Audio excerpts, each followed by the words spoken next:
Hello, my name is Rich. I use the he, him pronouns. You're watching my YouTube channel where I play amazing tabletop role playing games with friends. This is Star Wars Saturdays, an ongoing anthology campaign where I take different tabletop RPGs, remix, hack, reskin, or just say it's in Star Wars now. Let's go. And I usually run it for a month, but in this case, I'm running for half a month because we had Broken Binary as the lead-in to this game, which is called Dian Xin Electric Heart. That can be found on itch. It is a real small game, pretty cool indie game that you're looking at a gray screen and seeing it, and that's awesome. Uh, Fun game that we've had so far. GM optional, but I decided to have a GM because otherwise, then I'd have to like make up a singular character, and I can't keep myself focused enough for just one character. Friends, we are playing in Carannia City, which is the capital city of Sereno in Zinj's Empire. This is a post Return of the Jedi, not quite to the Mandalorian slash Ahsoka timeline. You can tell when this was recorded. And it's kind of my Cyberpunk Star Wars setting. I've enjoyed quite a lot telling and playing stories set in Carannia City. I bite heavily, no pride, from Dread for this particular place, named the Royal Palace. It's an arcology that is very much just peace trees from movie Dread 2012. Go watch it. It's amazing. It's one of my favorite sci-fi movies. And the PCs are all from, as you can see, the backgrounds behind Steven and Andesh, in the Dead Mall area of this older arcology that is decades old. It actually predates the Empire in our telling of the story. And all of you guys were at merchants who moved in after the corpos moved out of the mercantile mall area in the Royal Palace, as the arcology is named. We began after Broken Binary. The characters from Broken Binary came in and messed up the Lasai Kings, a Trandoshan drug dealing gang that controls a good portion of the Royal Palace. And in last session, the four of you went up to the top of Royal Palace to ask for assistance and protection from Marisk, who is the out of towner who seems to be well educated, Trandoshan, who I played him very like Godfather esque there. He seemed amenable to the possibility of helping you after you gave him some seeds, and also after you've reminded him that he just lost a bunch of his gang members and really doesn't have anyone to move his product. So he was happy to have some people, merchants, offer to move product for him, and then you guys left. Let's quickly go around the horn to do introductions. We're going to start from the left-hand side of the character keeper. So, Steven, introduce yourself. Remind us about your character. Hi, my name is Steven. My pronouns are he, him. I'm playing Mogo. Mogo is an Anzellan, little, fixer kind of guy. There's a whole group, a clan of my people who kind of live in the walls and have their own like little hidey place kind of things, but they go out and they fix things in the mall. They're called palace rats. The mall itself is a palace. It's nicknamed the Palace. And his intention is to try to um get people together so that they can share and grow the community. Thank you very much, Steven. Next up is Cody. Hey, what's up? It's Cody. We're here for your Ahsoka recap. Just kidding. Yeah, my name's Cody. I use the he, him pronouns. I'm playing Bodhi, an Ithorian gardener of sorts. Also he, him. Bodhi he's an Ithorian who's lived on Carannia City all his life. He he just wants to build the community here. He wants to build something like he's heard tales of the ships that his people come from. And so he's always, he's always on hand to offer a helping plant, perhaps a few seeds that won't really grow in anything, and maybe a nice little catchy plant motto. He's a good guy. He's not here to deal drugs. I don't know what's going on with Karat, but it's going to be a tough day, I think. We'll see. We'll see how that goes. Thank you very much. Speaking of Karat, Greg, if you could introduce yourself, tell us about your character. Hey, I'm Greg. I use he, him pronouns. I'm playing Taz Karat, or just Karat, because Taz is a well-known Razor Girl ex who worked at one point at the Chip-Off Cantina in another game, but now she's here at the palace as just Karat. She kind of negotiated that drug dealing thing to get her friends out of trouble, but it's probably not going all that well. We'll see. I think what else? Oh, and this, of course, we are still running Porg of Pack, which is a PAX roasted porg knockoff, totally unlicensed. And my dream is to get an actual license to run a PAX roasted porg. Some low stakes. I don't even know how hard it is to get that one. Girls. Okay, there you go. So let's I do want to, because Rich can't quite remember if it was defined in previous games where he played Taz Karat. What was it? Why did Taz leave the Razor Girls? Was it did she mess up a job? Did she screw over a member? Did she roll on them to the imps? What? I'm very flattered at you thinking I have such a good memory, Rich. I think she wanted out of the gang because they were needlessly violent, and she didn't want to be a part of that anymore. Dang. I've always thought she was bordering on needlessly violent. That's so interesting. She was violent for her friends. Okay. Okay. All right. Well, you see, Rich, often the thing we hate most about ourselves. It's true. Cool. Was there a particular catalyst for like, whoa, this is too much for me, kind of thing? Oh, I'll have to think about that. But I'm sure there is. Cool. That sounds great to me. Thank you very much. And then last but certainly not least, we have Andesh. Yeah, I'm Andesh, he, him. I'm playing Atawa, who is a Rhodian, she, her. She is hanging out in the mall here with the other people, trying to sell her homemade jewelry. And her dream is to just get out of here and live in a nice place. But that's probably not going to happen. So yeah, we'll see what happens. Excellent.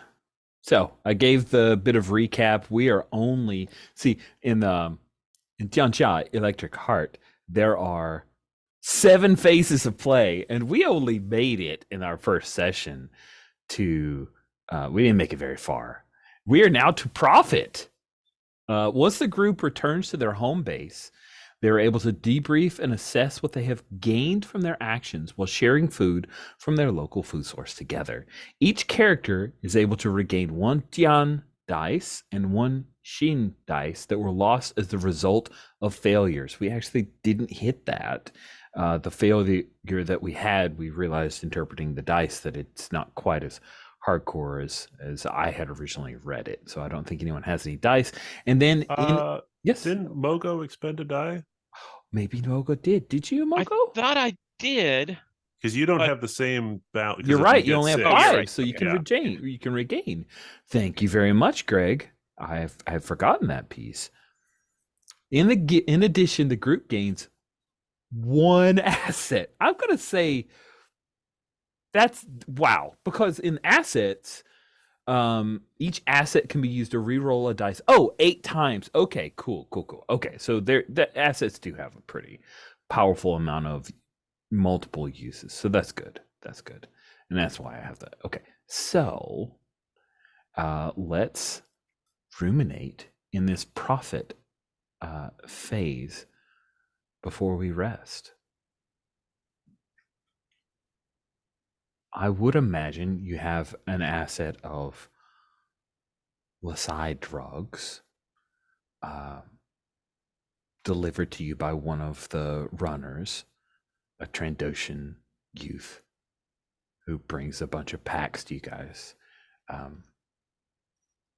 Lasai, yeah, they're. Did we determine, or did we talk about how Lasai is taken? Because you saw it being processed by the Nautilans who are wearing masks.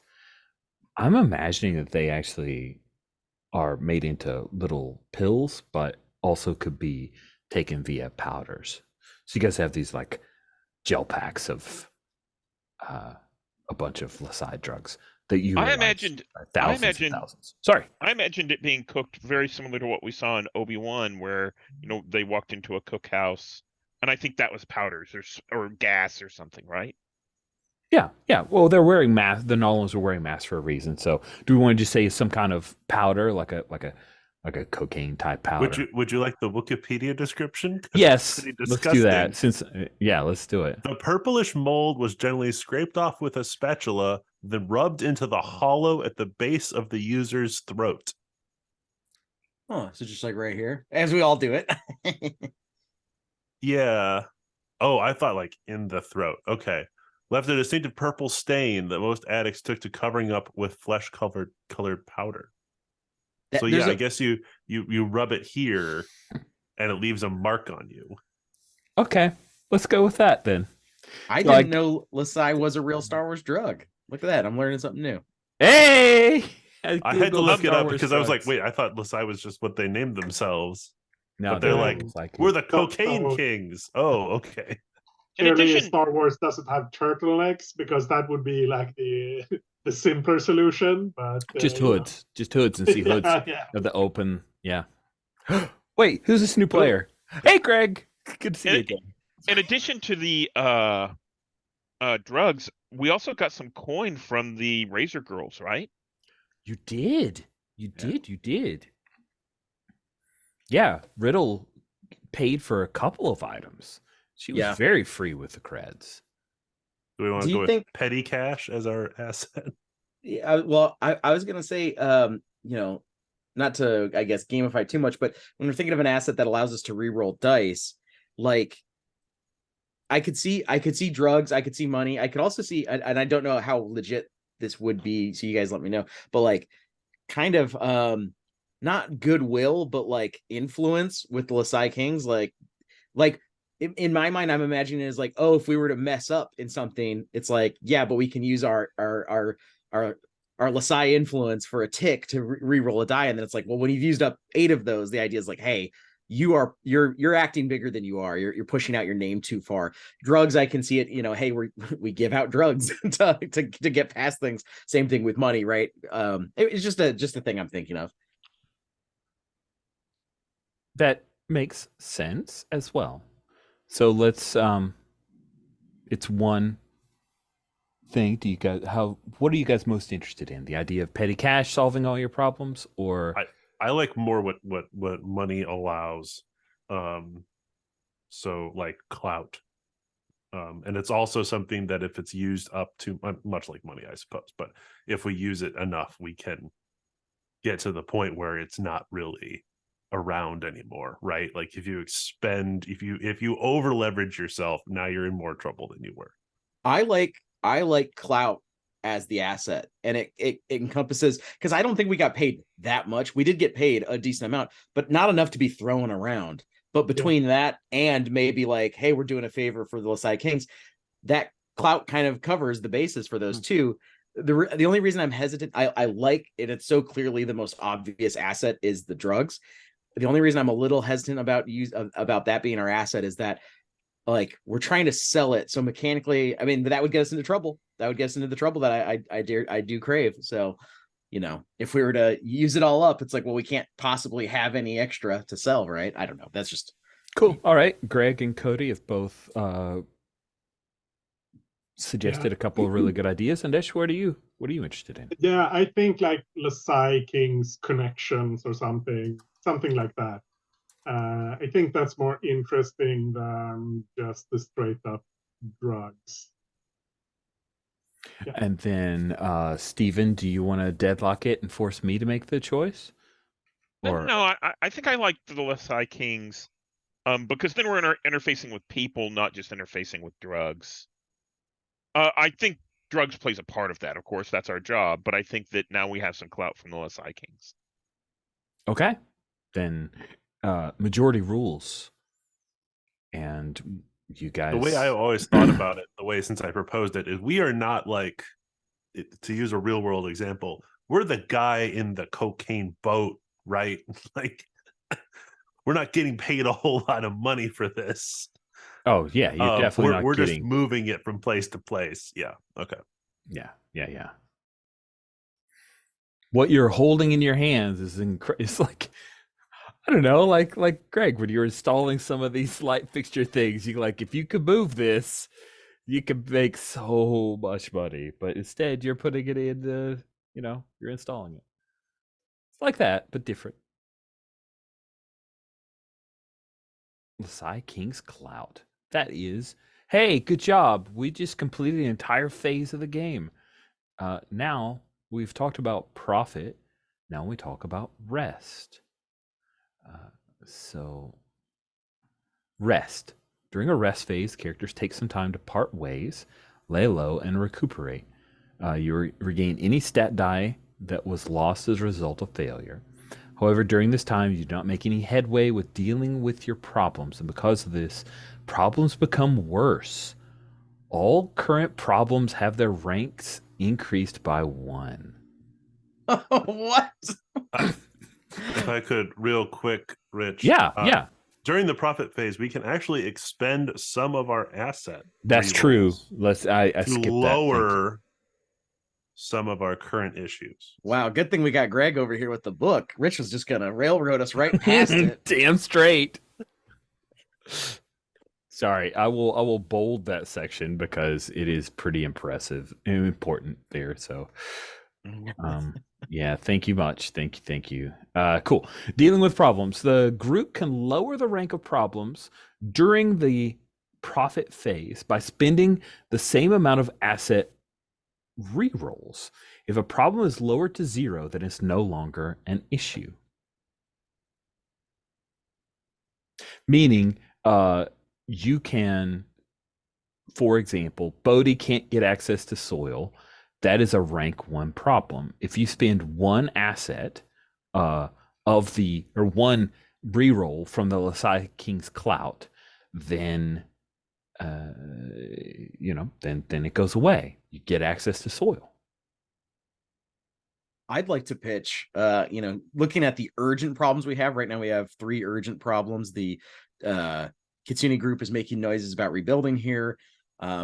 Mine was I haven't heard from an Ithorian couple this week, which is odd. And a sleazy bar is trying to recruit Hawa as a dancer. I would think I would personally like to spend a little bit of that clout to keep this sleazy bar from trying to get half Hawa. Like, oh, okay, she's running around with Lesai Kings now. Maybe we're dialing back our interest. Personally, because I don't want to see that coming for us in this game. Yeah. So if I understand this correctly, I mean, I'm not saying we should do this, but we could theoretically spend all of those rerolls just eliminating a bunch of our issues if we wanted to. Yes, you absolutely can. There's a whole part of this phase of play that I tried to skip past for some unknown reason. I do hate getting to reroll when I roll terribly. I do hate that. Well, then you just burn them all. I personally hate second chances. Let's burn it all. So I would suggest there's some of these that I would be like, this isn't going to be dramatic, and Bodhi not getting access to soil isn't going to necessarily be that exciting, I don't think, on screen. Yeah, my problems suck. Rid of that. Well, but some of these are great. Like, I like that Hafawa has to live in her stall. I think that's a good one. And it going up a tick would be fine with me. Demand for drugs is about to overcome supply. I'd actually say, can we add more than 1 tick? That sounds great. So. Yeah, I think we should pick one that we want to focus on this session and just do whatever with the other, right? So we'll pick one that we're interested in, leave that alone, and then like use That- some rerolls to eliminate other stuff that would be more pressing if it was there. Does that make sense? Yeah, that is a very interesting mechanic to this game, is that we get to kind of dictate what problem is about to come for us by what we're not handling. That's kind of cool. I like that. I do. It's clever. So I'm going to suggest that we respend rerolls, and I'm going to mark these. One on the Ithorian couple. I'm into Okay. Probably one on soil. One on. Oh, and the rest of them I kind of like. The Sleazy Bar trying to recruit Hawa as a dancer could be where we're trying to move the product. We could tie that in. So, Anders, do you want to be our drug mule, selling it out of the bar? I'm just asking. Because if you don't, I say we knock that one down. Yeah. I think the ones that are most interesting, or the one that jumps out to me, is that demand for drugs. That's the interesting, right? I don't want the dancer thing to overshadow that. I think like the drug thing should be centered, and I think it's better if it's more open how we go about it, maybe. Okay. So I say we knock down the dancer, and we also knock down the Kitsune group. So that means that what would end up happening at the end, if I've thought about this right, is the Ithorian couple would go back up to 2. The drugs would go back up to 2. A lot of these would just become 2, I think. Yeah. I mean, if we were trying to optimize this, it would be much better to just knock them out completely. Yeah. But I mean, it doesn't really matter since we're just doing one more session. Yeah. I'm not opposed to that. This is the last session, right? Yeah. Yeah. Okay. I think we could look at how many rerolls do we want to have access to. Like, do we want? I don't think Cody wants any, right? I real quick, Rich, what I need for you to do in the future is when you see your players like us right now being like, we only got one session left, so let's maximize what we think is going to happen. Boom, hit us with an extra session right at the end and be like, cool, you've burned everything. That's your punishment. You have no resources left. Time to get hurt. No, of course not. That's not fun and in the spirit of collaborative play. But actually, you guys would get one more session with these awesome characters, so it's not a real punishment. It's win-win. I'm okay with the ones we end up using half of our assets, kind of solving our problems a little bit, and I'm in line with what we laid out here. I'm going to suggest we knock down the Ithorian couple so it goes away, so we could potentially find them. Yeah. So that's 2. Yeah. I'll just do this here now. Okay. Kitsune group, knock it down 1, it jumps up to 2 again.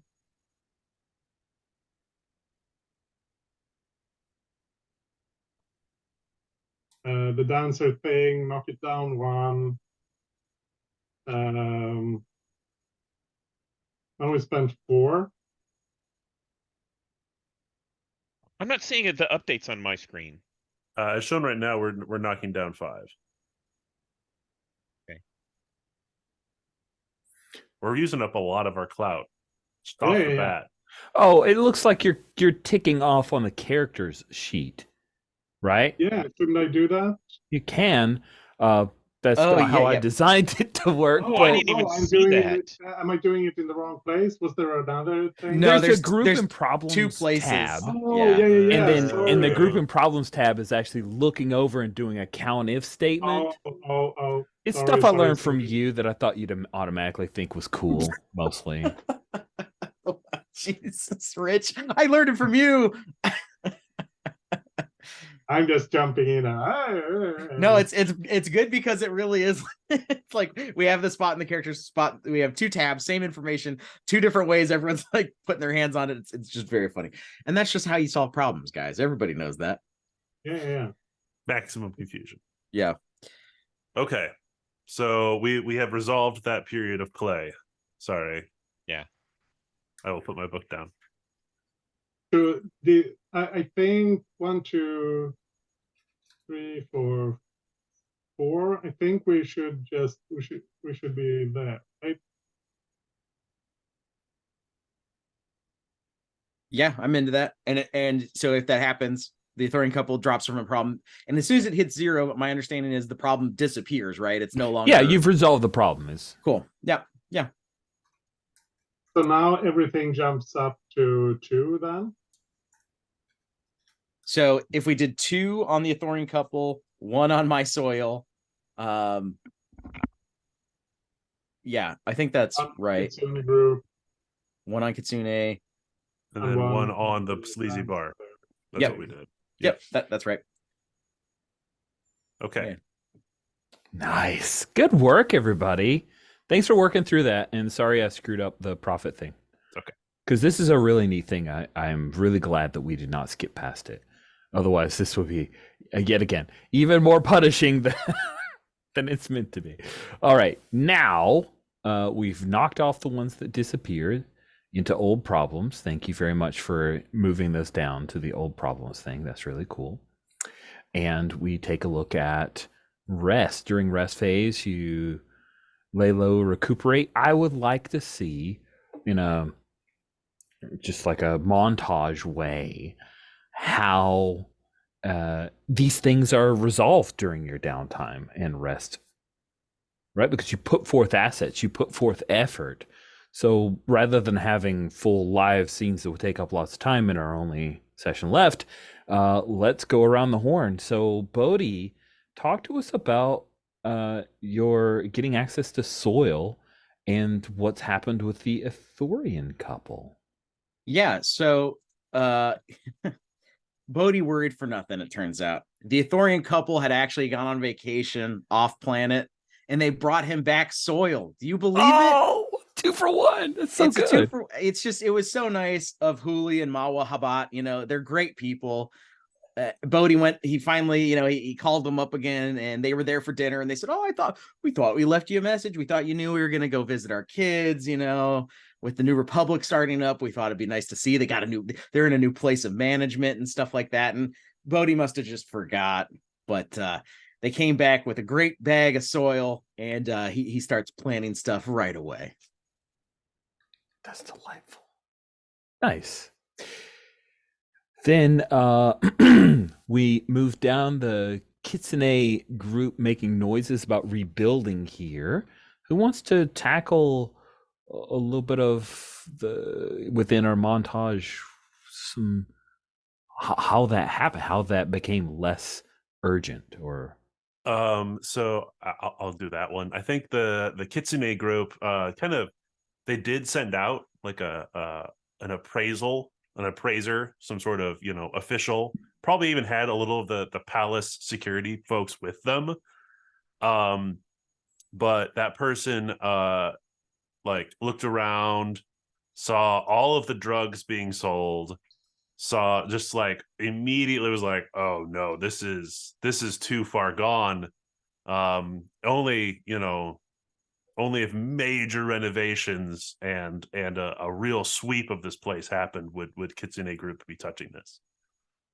So there's still that looming threat of, are they going to do a big sweep and make that investment? But for now, it seems that they're not around too much. Nice. Then let's see. We also have demand for drugs about to overcome supply didn't move. So that's interesting. But what is that? Because it's about to go up. We'll talk about that when it goes up. And then you guys decreased a sleazy bar trying to recruit Hawa. So Andesh, how does that work out? What do we see there in that development? I think it's just Hafawa starts like wearing the Lasai King colors. Not like she's a member, but just like not not a jacket because that would look too official, but like a scarf or something that's like in their colors, and that makes them back off a little bit. Nice. Just do you like start painting your part of your neck a little purple or something? Oh yeah. That's great. That's great. Cool. Any other problems you guys decreased Oh, that we sorry. need? Oh, No, yes. she dyes her hair in their color. Oh man, that's hardcore.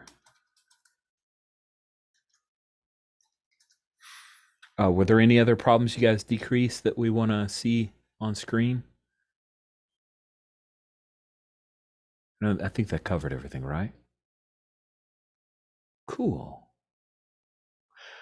All right. Now is the point when some time passes and Mogo recovers and rest phase happens. But also during this time, I want to know, Kira, are you actively trying to move the Lasai? Sorry, it was Karat. Did I say Karat? Okay, no. Yes. Sorry, maybe I Like did you're say Karat. okay. Yeah, no, I mean we gotta like I'm not sure the rest of the team understands, but if we don't do this, we're all gonna die. So yeah, Karat's been moving it. But I think the demand is gonna outstrip the supply even now, right? And Karat kind of got into this just as a side gig and was trying to, just make some money and not be too bad. But this is now it's like affecting the community here, and she's probably second guessing her choices.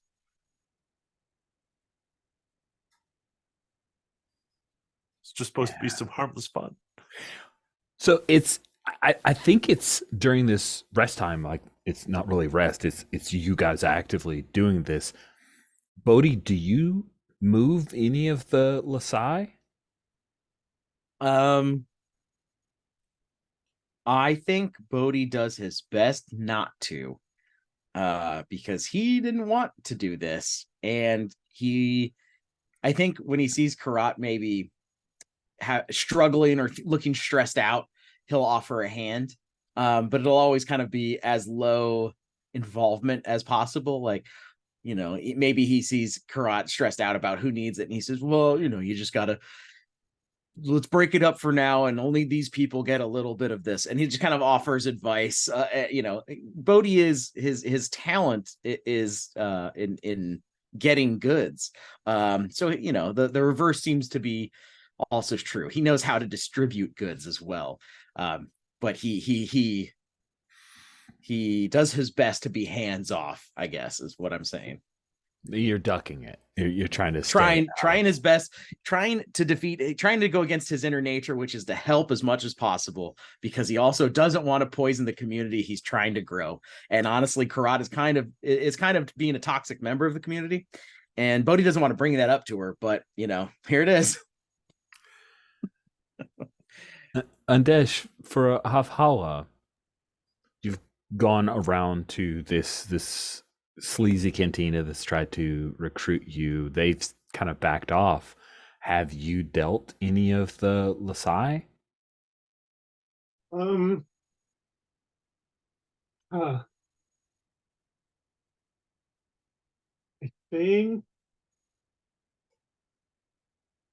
think she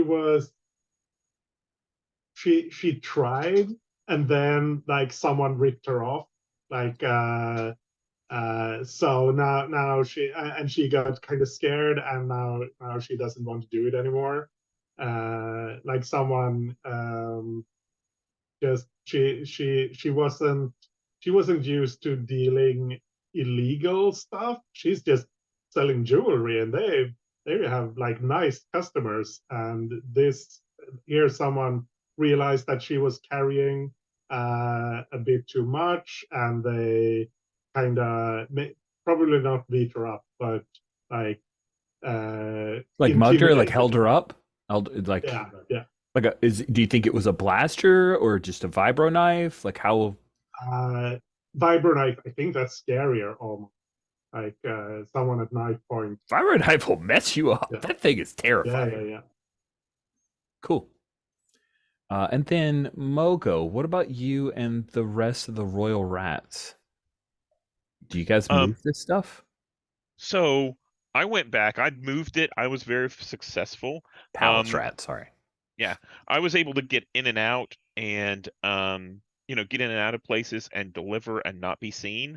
I was pretty successful, but the rest of the palace rats weren't happy with me moving the drugs and becoming a pawn of the Lasai Kings, and I think they've pushed me out. Yeah. Wow. They're like, you are now an outcast because you are now part of the Lasai teams. Yeah. Yeah. But no, it'll bring everyone together. The Lasai Kings, we've been at war with them, and now it'll be peaceful. And they're like, nope. You are walking the wrong path.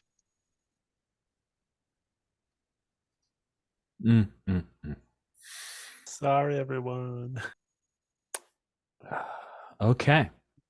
So, at the end of the rest phase, you do not make any headway dealing with problems, and because of this, those problems become worse.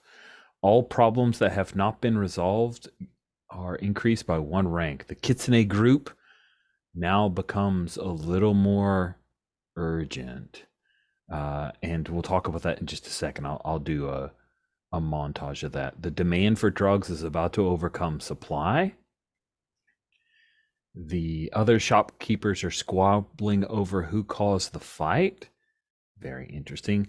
And then the sleazy bar trying to recruit Hawa as a dancer problem becomes worse. And Hawa, your living situation has become a little more urgent as well. So let me speak about those. Kitsune group making noises about rebuilding here, as well as the shopkeepers squabbling over who caused the fight and Hawa's living situation, are all bundled in one action. So we have maybe a week or so, where Kirat's moving the Lasai, Mogo's moving the Lasai. People come from upper levels, lower levels, and start coming into the merchant area, and it looks like people are interested in buying all the stuff because they take the Lasai. One of the side effects of Lasai is that you do not need sleep. You can exist without sleep. It's addictive in that way. So there are just lots and lots of people that mill around the merchant area, and that draws the interest of Kitsune as they see the concentration of people that can be marketed to with particular lower rung products. The result of that is that the royal guard, the palace guards, start all of a sudden, whereas before there was nothing, like they were not around, they're now on patrol. And that has made Hawa, your living situation, a lot more precarious because you're not allowed to sleep, and it's not zoned for living. This is not a residential section. So I think you've been rousted out of your sleeping place, and that cantina, the guy who runs it, who now we have to give a name to because I've mentioned him, I think. I think I'm trying not to make new NPCs, so I'm looking at the NPCs that we have, and I think that it is run or owned by. See anyone that really? I guess Garza, maybe. So Garza's a cyborg, local shock boxer, and he pours a lot of his money into running this slightly sleazy cantina. Garz has told you you can kip in the back anytime you want, and he just happens to have heard that things you're getting rousted out of your place to live, and that's not. It's better than taking the other option is you can just take some of the Lasai and then you don't have to sleep, I guess, maybe. But that's a problem that you're having. And then the other shopkeepers squabbling over who caused the fight is a result of the palace guard are starting to ask questions now. They've got to actually clean this up. They've got to pin this on someone. And it's not going to be the Kitsune Media Group, because they're pouring money into this place with some of their interests in the market that is starting to build up. So, yeah, I think that's where we move to our next phase of play. In the regroup phase, the characters return back to the home base. You return to anchor. The phase is similar to setup phase, except no new problems are introduced. Rather, the problems that are already present are assessed, and a new course of action is established to address them. Once a new plan is decided on, you move back to the action phase. So we're not doing the time skip or aftermath. We'll do that at the end, possibly. We may not do time skip. It's not a required part of the phase. So now you have these problems. You have Kitsune Group is making noises about rebuilding here. Demand for drugs is about to overcome supply. Other shopkeepers are squabbling over who caused the fight.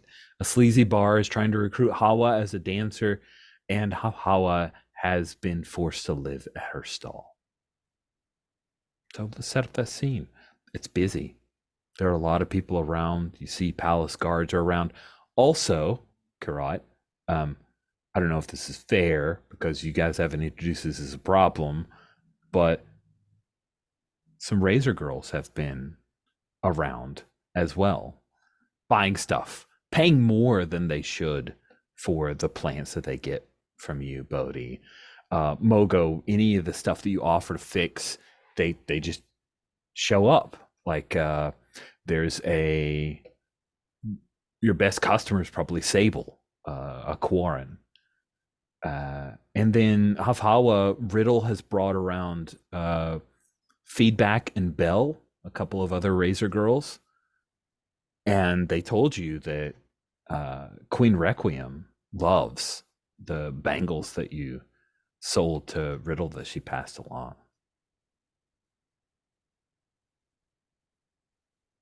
Since Mogo has kind of been exiled from where the Anzelans hang out, does Mogo have a stall now in Anchor proper, like a iFixit booth, or what's Mogo working with? I think Mogo's actually, kind of a nomad. I think he crashes with Hafhala at her stall until she gets booted, and then he's like out on the street. I think he probably has a couple of places that he's ducked away, places that other people can't reach, but they're like wet and damp. But as far as places where he's doing, so I think that's where he's sleeping and kind of holing up, you know, um, but it's kind of a miserable kind of place because there's nobody to really watch your back.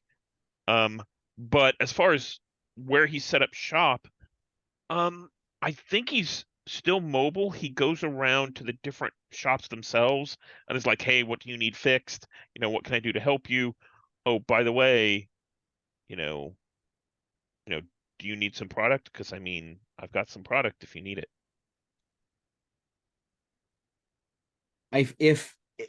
If Bodhi knows that Mogo has been crashing with Half Hawa, I think he makes it known multiple times, and just Half Hawa. Why don't we make this like we can make this an active thing? Yeah. Right, to set up the scene. Bodhi, you just seen that Mogo and Hafhawa, like you've noticed something, and then they get rousted out of the palace guard come around, and Kira, you notice this as well while making a sale because you are Always making sale. here. You're always be closing. ABC. But anyway, Kirat Bodhi, it's later, but later doesn't even matter in an area that only that has people hopped up on Lasai when Hafawa and Mogo have to get up and move out. No, you can't sleep here. No, you guys gotta need to go. Oh, yeah. Why don't we take our mid-game break here and then we'll pick up with this scene. Does that sound cool, everybody? That sounds Sounds great. good. Okay. Before we took our break, I was trying to needle us towards the scene. So the scene that I had in mind was Mogo and Hafawa getting rousted out of trying to grab a few Z's in Hafawa's store because Mogo's been kicked out of his group. You guys are so sad. And Kirat, while making a few sales, and Bodhi, you're at a store adjacent or at least across from the two of you notice that they're well here let's name the guard because I actually went to the trouble of creating a few. It's Captain Jarl Eindor, who you guys know is a little trigger happy. He's the one who's like, nah, you can't be you guys need to get out of there. Go. Hey, they're coffin hotels 20 floors down. Just take one of the turbo lifts. You can pay for a night. Business is good. I'm sure you can afford it. Gotta move along. Sorry. He does not apologize. Gotta move along. Move along. Oh yeah, we're moving. And I think I hope you pick up your stuff. You know, I don't have a whole lot to take with me, but I think I'll carry some of yours. This has been your home for a little while. I think you pick something up and then I pick you up. So it's Yes. Hey, Mogo and Half, I have an apartment, you know, you don't have to just sleep here. I know you're just catching a nap, and sometimes it's hard to go all the way back home, but you know, my apartment's not far if you need to crash there during whenever you need, you know. We don't need any more trouble with all the sorts that are coming to the anchor now. Bodhi glares over at Karat's stall. But Kirat, Bodhi's talking about you. He's looking right at you. Right, like looks at Bodhi, looks at the guard, and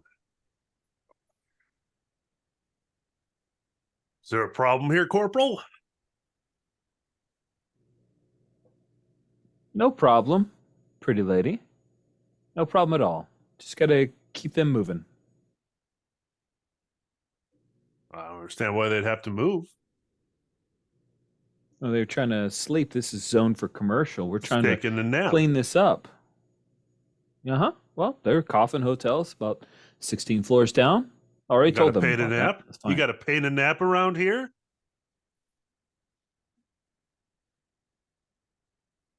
You don't nap here. no. I mean, it's fine. It's fine. We'll just we're And he fine. reaches out and he grabs your like cybernetic leku. Just like, you got a problem? Whoa. yeah, like a guard's Pushes never him off. napped on the job before. Hammerhead, keep your mouth shut. Listen, I think you need to go down to processing, have a little conversation here. You are carrying Lasai. Yeah, I probably. This will be Okay. terrible. I think you need to leave the palace. Sorry, or the anchor. You just leave your place of employment. No, I think you need to get out of the anchor. Interesting. Okay, so it sounds like you are communicating with someone else using your heart here. And we're hitting dice here because he's intent on you just putting you guys in your place. Oh, we just like broke in the middle of you guys are supposed to be but okay, here we are. Yay. Rich has broken the phases of play. I'm sorry. Sweet. Oh no, So what are we supposed to do? I know. Dang it. We were supposed to make a plan about our next problem. No, and but I made more problems. Well, the thing is, you just, tensions are high, things are gonna break, I think it's great. Okay. Bodhi's mad at Karat, but so he's gonna take it out on a cop. It's just what's gonna happen. It does seem to be that. Cool. So you're rolling Jean, and you are hoping you will get a 4 or 6, 4 to 6, 4, 5, 6 is your full success. Either one of those dice. And I apologize. So I can re-roll using the asset. Yes. And then if I'm using my specialties when I get the extra die, that's right. Okay. And I'm not I am not trying to turn him into a dish or sell him drugs. So my specialty does not apply. I'm just going to roll 2 more dice. Okay. And they don't count until you roll them, right? Until You're just adding them right now. Well, they're going to be blue, and that'll just be my roll. So here we go. So when they drop in, they are the roll? Yep, they are the roll. Okay, you're good. It's a 6 and a 3. You don't have to reroll. No ones. So what is it that you say that turns the tide and he backs down? So he grabs he grabs Karat's Leiku, she pushes him off. Oh, you're gonna end up like the oh my hold on. I'm gonna pull up one of the other NPCs. Yeah. You want to play Lieutenant Lash? Tied to a desk? I can make that happen after what you just did. Nice. Listen, just those got to get out. They have to get out. No sleeping. Nope, can't do it. Yeah, a lot of people got to get out. So get out. He does the point like I'm gonna remember you thing, but he does get out. Get out of here. Afhala and Mogo, Kira just stood up for you guys.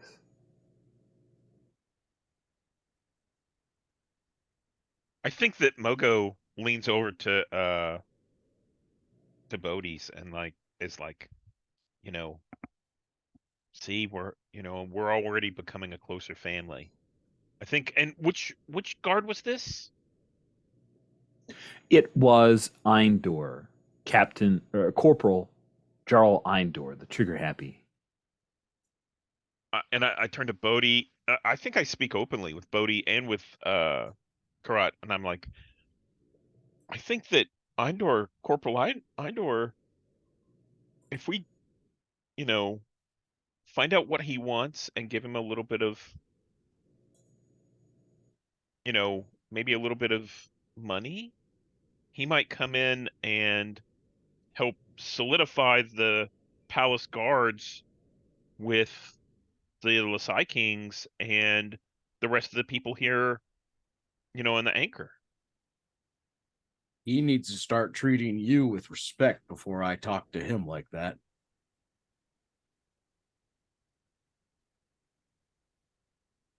We shouldn't keep dealing with slime.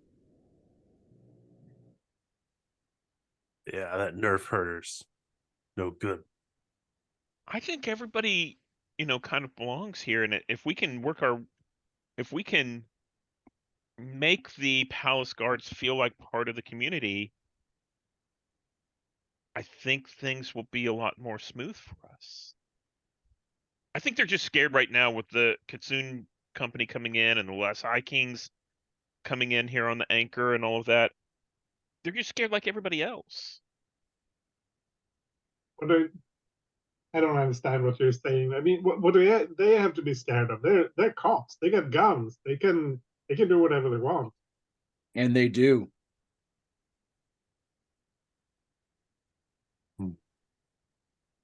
Well, they are a part of this community, just like anyone else. They get paid to be a part of it, but it's not like we can get rid of them.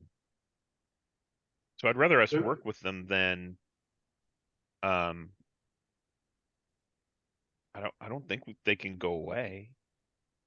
I think you they're two not rather getting work with paid the to. Razor Girls. Oh, sorry, Anish. Go ahead. They're not getting paid to be part of the community. They're getting paid to keep us apart from the fancy people on the nice floors.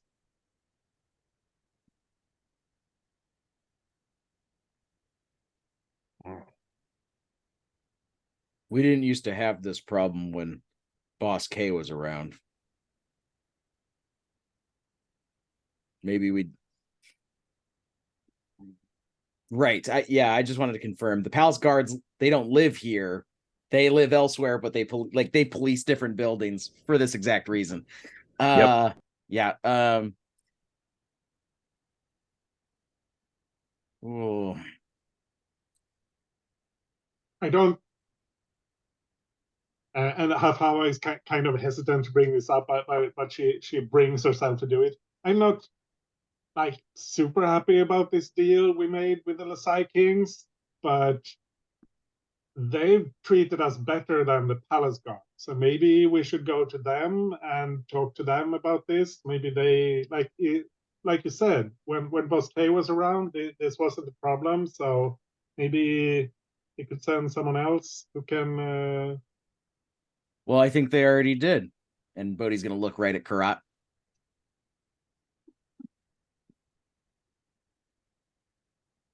Something you want to talk about, Bodhi?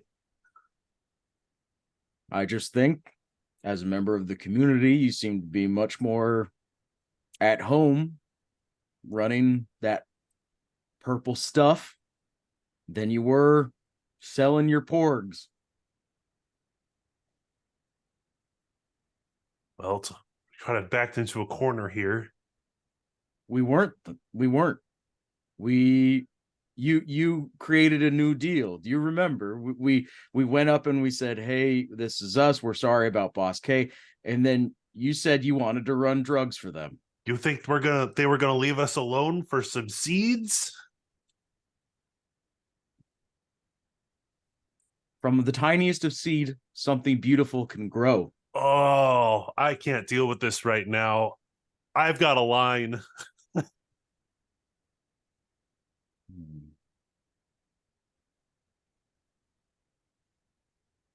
We're going to have to deal with it at some point or another. This can't keep on the way it is. Mogo's not with his people. They're not being allowed to sleep and live where they need to live. And where's all that credit going? Half Hollow doesn't have a place to stay, Kirat. There's no margin on this. We don't make any money here.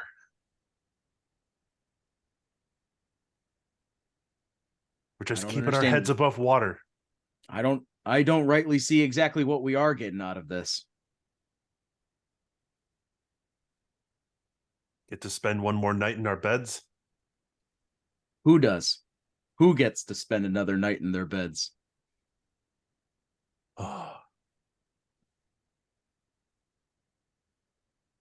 We're done.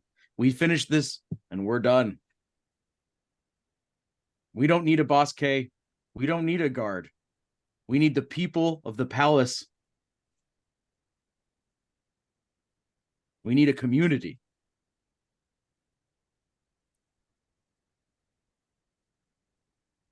So you want to kick out the Lasai Kings too?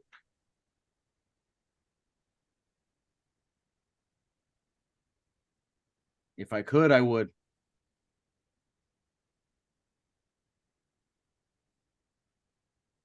Mogo, half. You want to kick out the Lasai Kings too? I think it'd be easier to live with the Lasai Kings and make them a part of the community than it would be to get rid of them.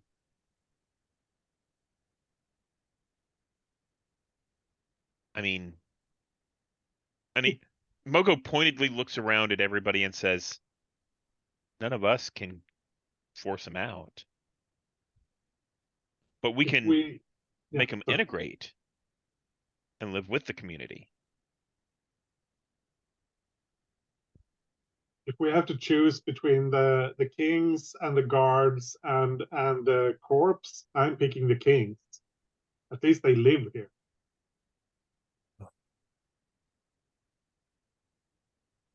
They won't let us stay for free. Maybe we No, can be but of utility to them in some other way. yeah, maybe we don't have to deal. Maybe we can find something else. She looks over at her line of customers. Yeah, I'm coming. But that's for later. We need to handle this right now. But I don't know what we should do. So I think Mogo crawls off of Bodhi's, where he picked Mogo up, and goes over and takes some of your roasted porg, and chops it up into little pieces and puts little toothpicks in it, and starts walking down the line to give, everybody, here's a sample. We're sorry for the long wait. Everything, it's going to be delicious once you get up there. It'll be fine. And, and starts walking down the line to make everybody happy. Yeah.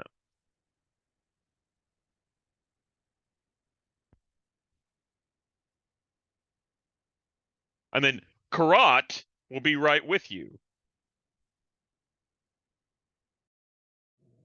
You think I want this? I don't want this. I don't want this stupid porg meat. No, man.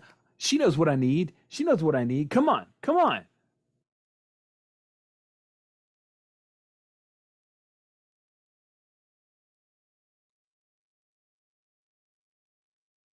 I think that kind of pisses half off. She steps up to this person, and she's probably like a head shorter.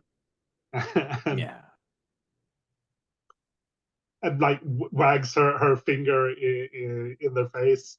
Like, if you don't stay in line and act nice, you're not going to get anything.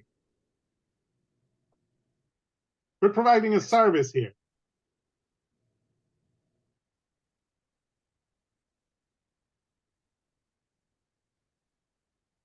And if you've got the colors, you guys don't have to go to a roll, mostly because I'm really curious about what the plan is here. Figuring out your what are you going to do and set up. So yeah, that gets them to back off a little bit. But you guys have a number of problems. Which one do you want to declare is the most urgent problem?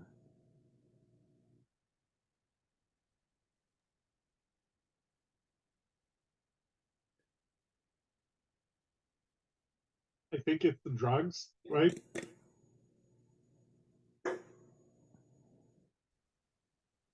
Or is it something? Or do any of you prefer something else?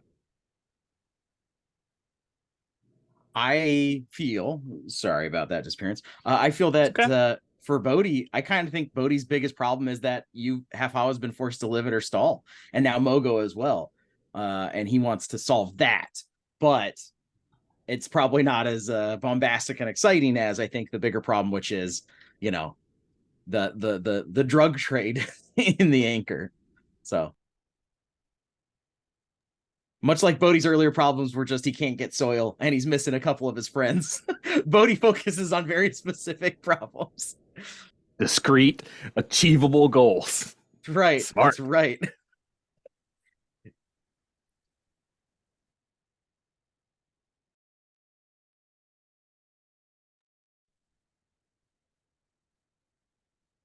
But yeah, so even though that's my point of view, I think I'm still happy to engage with the demand for drugs is about to overcome supply angle, because that'll push things through. Let's combine the two. Where did Boss K live? What if the Lasai Kings come down and say, well, we need to step things up here. You've done a really good job of increasing demand, and I think one of the rewards is you get, here's this apartment that used to be in this area.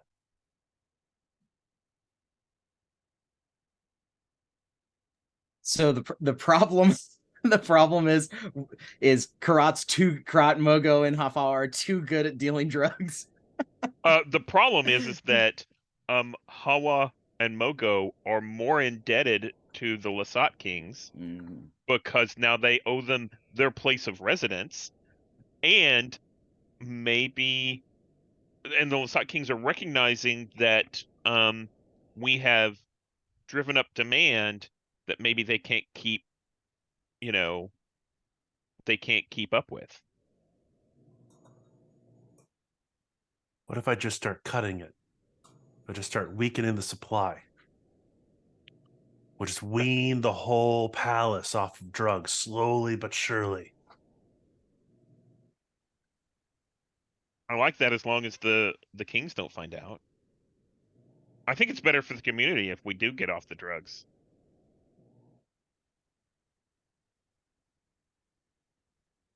Bodhi, you got something in that shop? Somewhere halfway? A plant I can cut it with? Bodhi rolls up another little of his roll your own death sticks, and he's like, I have plenty of herbal medicine that we could put into that powder, and it would probably help with some of the congestion people are experiencing. I like that But I bag don't of know. brown stuff that the couple brought you, right? Right. I worry. If you think that's the best course, I'm happy to use my green thumbs for a purpose. No, this is the Kings is the only security we have right now. If we screw them over, then we're dead. Okay? We don't have anywhere else to go. We don't have anyone else looking out for us. Well, we didn't say anything about screwing over the kings, right? We just said we would satisfy the the higher demand that the kings can't supply to just tide the community along. If you started selling crappy components that you hadn't prepared properly, and you said it was from the palace rats, what would they think about you then?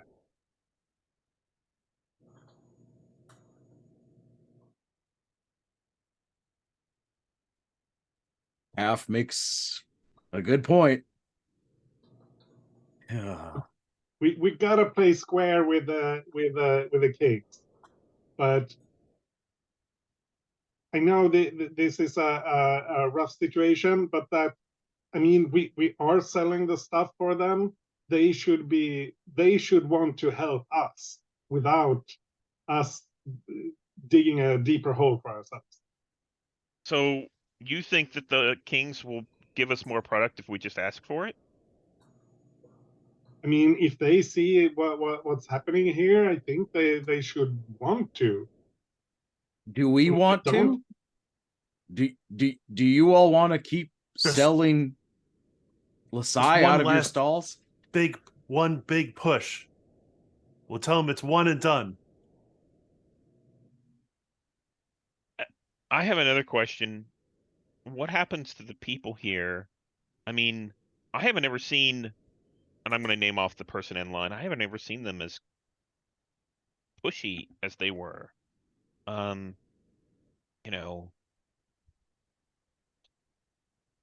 thought this stuff just made you less tired. Well, what happens when you don't get the balance of sleep, Mogo? Yeah. So I think I agree. I think we should continue trying to get the Lasai Kings to satisfy the rest of the community and see if they can help meet the demand that we have. But if they don't, then I think we have to do what we can to make sure that the rest of the people are okay. And that might mean that we need to cut it with something. But I wouldn't do that without the Lasai Kings, knowing about it.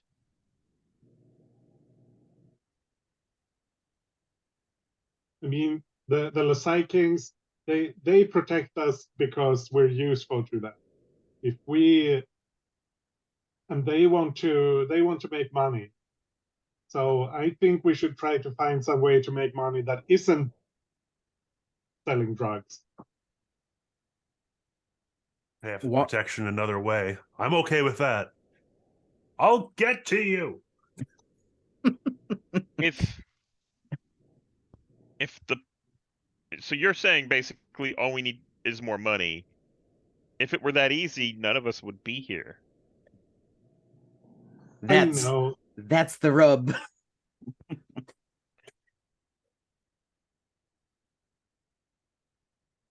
We can. This is why I want to get out of here, because all we can do here is push everything deeper and deeper down and just try to keep from drowning ourselves.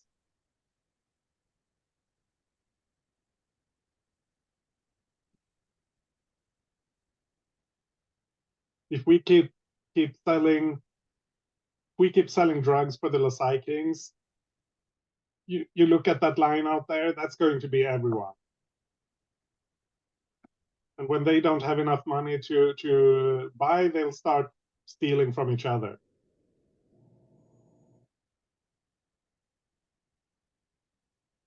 So your proposal is to stop dealing drugs and do something else to get money for the Lasai Kings.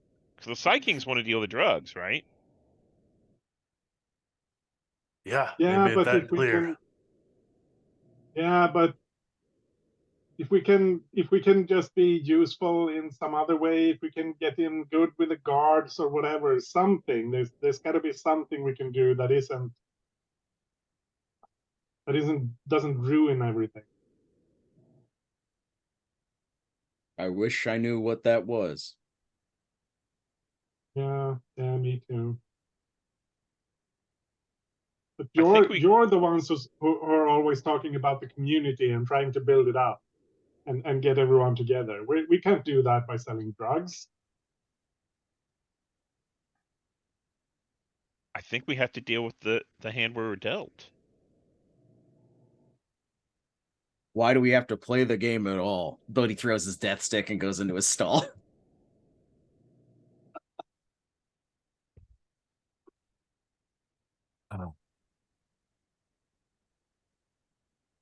All right. Let's talk to the Side Kings. We're not going to deal their drugs anymore.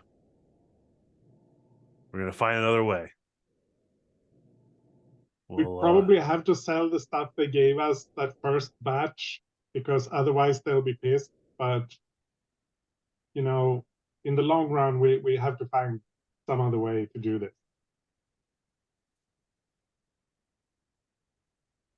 Well, I apologize. Who was the cantina owner again? Garza. I'll update the NPC list. Garza, yeah, okay. Well, maybe you should talk to Garza, Half. I gotta get back to my customers. And she pulls out her comlink, right, and calls up who is our new, because Boss K's dead. Pitjir? Pitjit? Or yeah, well, do we want to do Calsus? Because she... Yes, that's right, Calsus, yeah. Let's do Calsus. Calsus, we gotta talk. Yes, what is it, Kirat? We're gonna move this amount and then the anchor's done with this deal.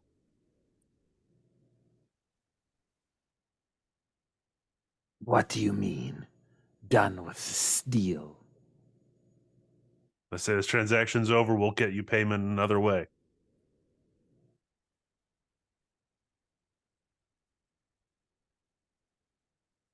Don't think Marisk is going to like it.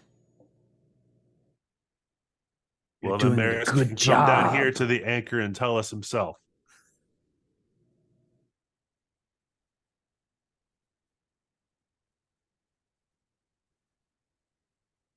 I'll pass it along, Kirat.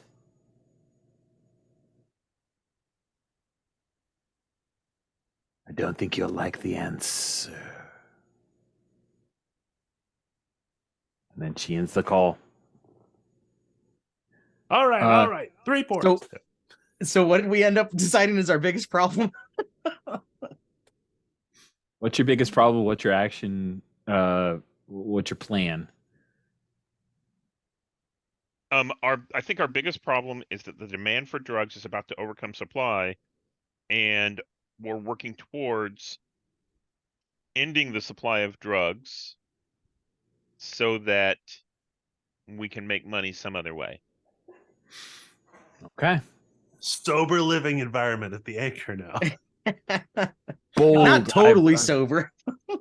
Bodhi still does his, he rolls his death sticks, but yes. Oh boy. This is wild. It's so fun.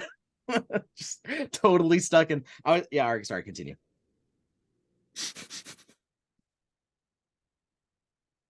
Okay. So then, just so I'm clear and I'm adhering to the rules of play, during the action phase, the characters carry out their plans, trying to overcome obstacles and deal with unexpected complications. So the plan is just tell, hey, this is it, and we're done. That is the plan, which you've now enacted by telling your drug contact, hey, we're not selling anymore, right? That is. Hey, we agreed to move this amount of product, and we've moved this amount of product, and now our transaction is finished. Cool. I'm sure cool, they'll cool. be amenable to that sort of thing. Yep, they will. They will be. They're just amenable. business people. Surely they'll accept the deal is over. All of these things okay. are true. You know what, Kafala? You mentioned getting money some other way. You know who's been spending a lot of money around here? The Razor Girls. The Razor Girls have money and they could come in and help us. They might be able to help us find a way to make more money because they're rolling in it so that we can pay back the Lasai Kings. Let's talk to the Razor Girls. Do we have anything that they want? I don't know what they want. I mean, they want your jewelry. Yeah, I don't think they're going to protect the whole anchor for that. Well, no, we're not trying to hire them to protect. I think we're trying to hire them. We're trying to talk to them about, like, how do you make your money? Because you're rolling in it. Because we want to make money so that we can pay the Lasai Kings.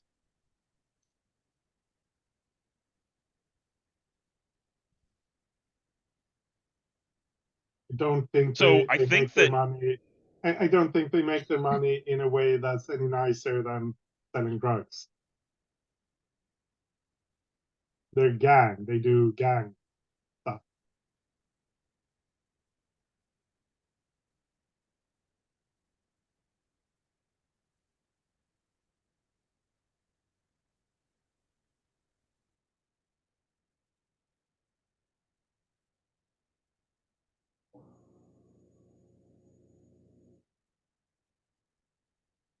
So, you can go and talk to the Razor Girls, or I can just progress things forward with the reaction from Marisk on your, I guess, 2-week notice.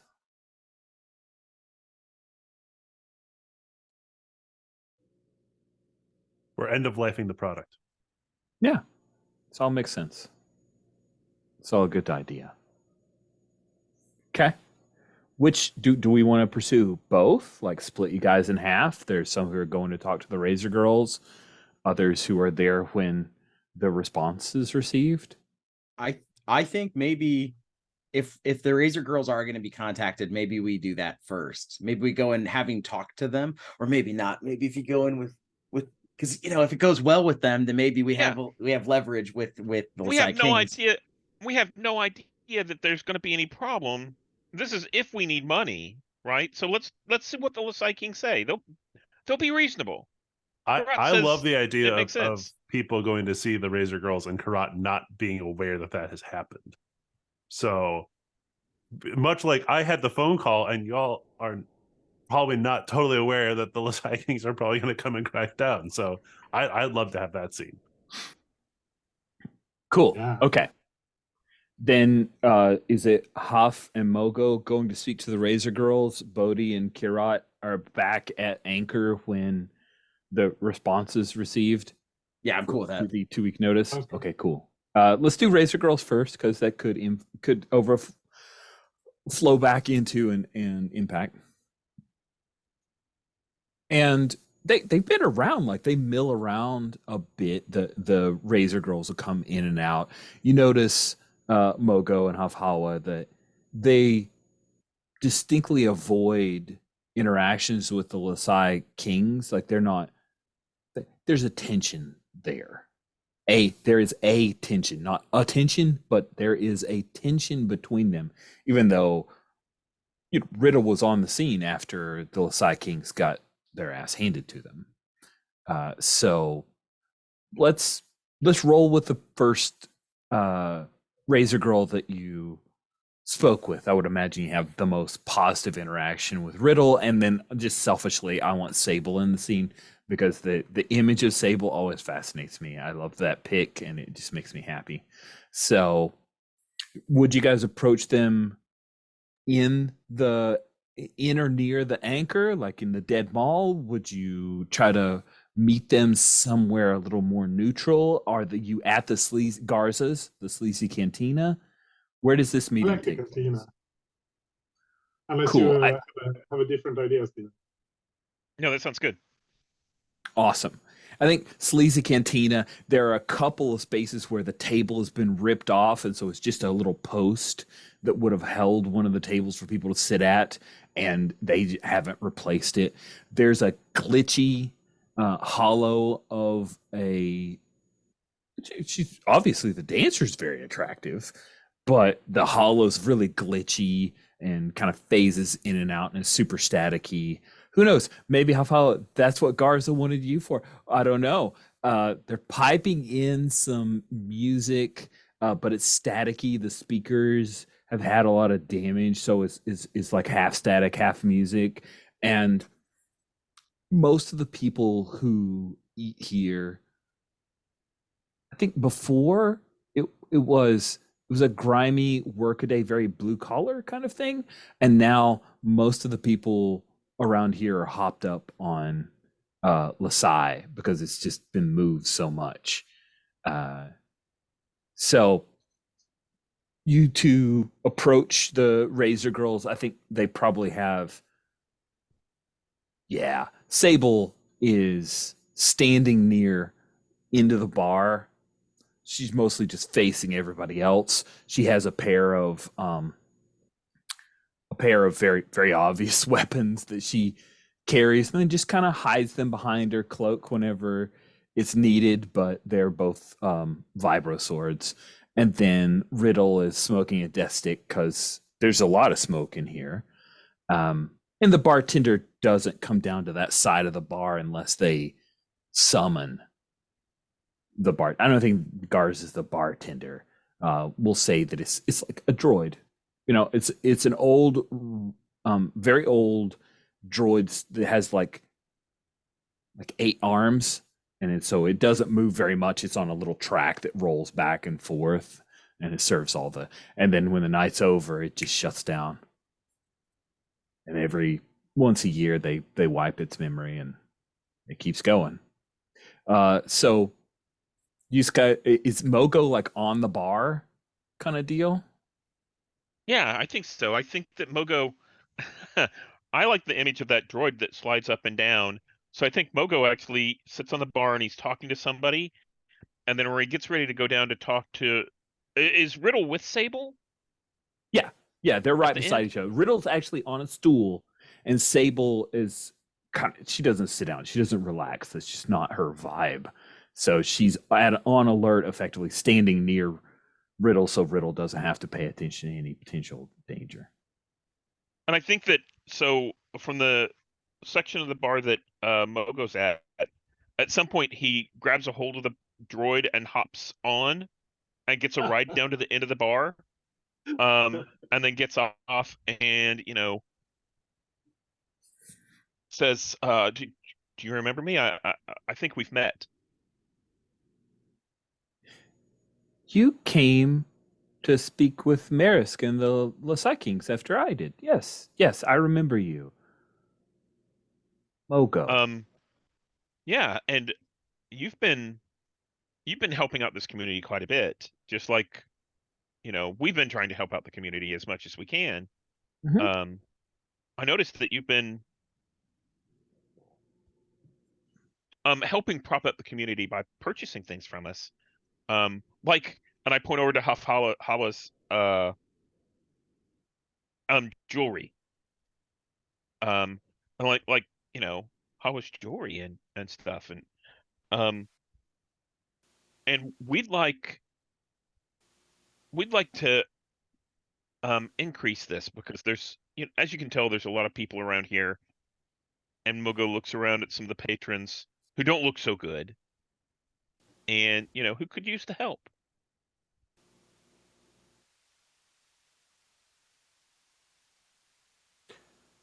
And I think I'm going to front load this with the roll to determine Okay. a bit of her reaction, if that's okay. Mhm. You're you're rolling with heart here, Mogo. I am. Which is definitely not your strong suit. Nope. And I'm not speaking with languages, so I'm just going to drop a couple of dice out. Mine will be green. Hold on. What? I mean, is Inzellan your native tongue and you're speaking in basic? Like, this seems like a so specialty is really hard to engage, so I just want to Oh. try to give you that opportunity. Yeah, so I try to engage with people just to form more of a community, and I speak a lot of different languages. But Riddle doesn't seem like someone who has a unique language or anything like that. Now, if I was Sure. dealing with Sable, and Sable is obviously a Quarren, is that right? Mhm. Yes.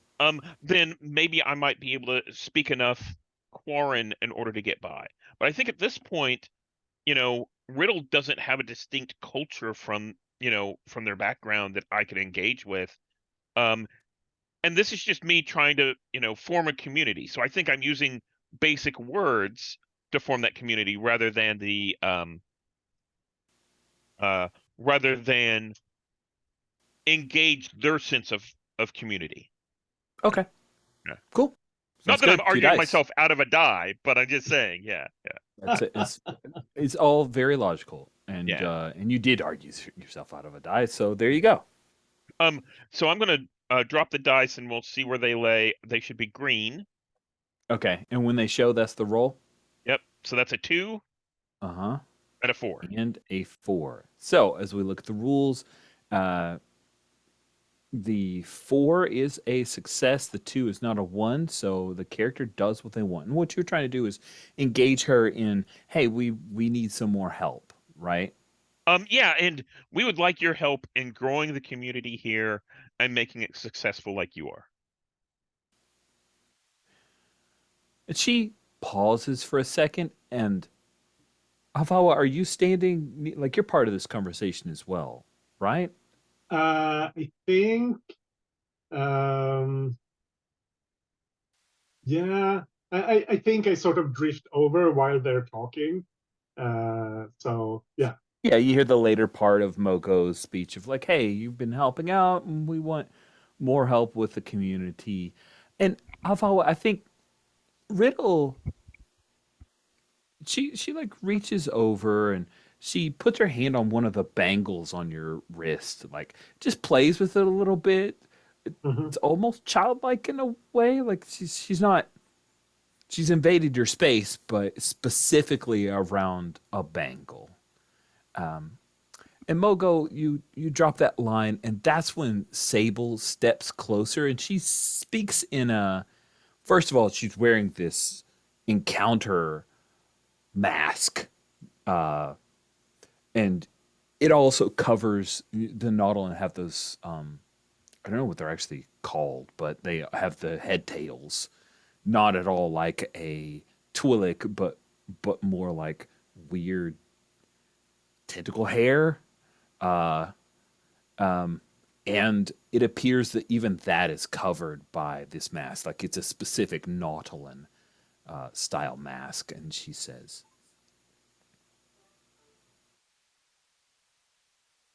This drug. This drug. Huh. Okay. Weird. Can you guys hear? Yeah. Is there any voice mod going on? You have like No. a weird echo. No? That is odd. I tested it just moments ago and it worked great. And now it is not working for crap. Okay. Well, that's just useless. Thank you, voice mod. You're becoming less and less awesome. So, she has a voice modulator on that deepens her voice, and it is heavily accented. She says, "What the Lasai is doing to your people, very bad. The best way we help you is for the Lasai kings to stop dealing what they're dealing." Well, we're working on that, but it's not going to be an easy thing. We'd rather transition to those High Kings to a different profit mechanism. So that's why we're coming to you.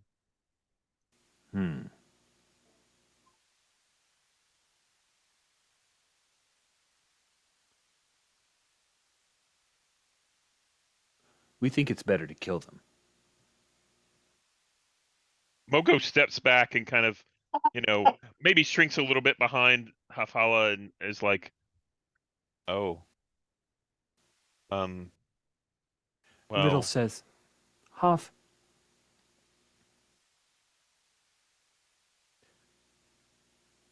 we have something that if you could just bring it to Marisk, we'll take care of him. Just make sure you're not around." Hmm. Oh.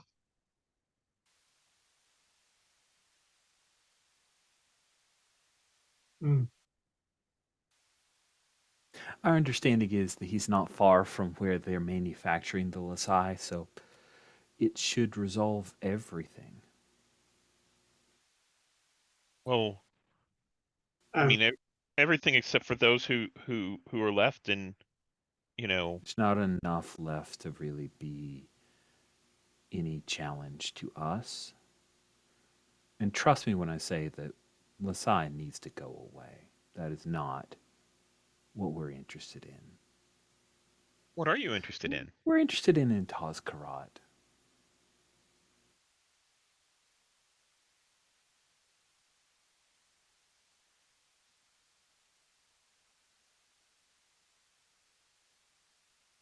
and I think Half is trying very hard to hide her emotions here. She's like so Riddle was playing with a bangle, and she's like playing with her hand as she's playing with the bangle, like using her like playing with her fingers, and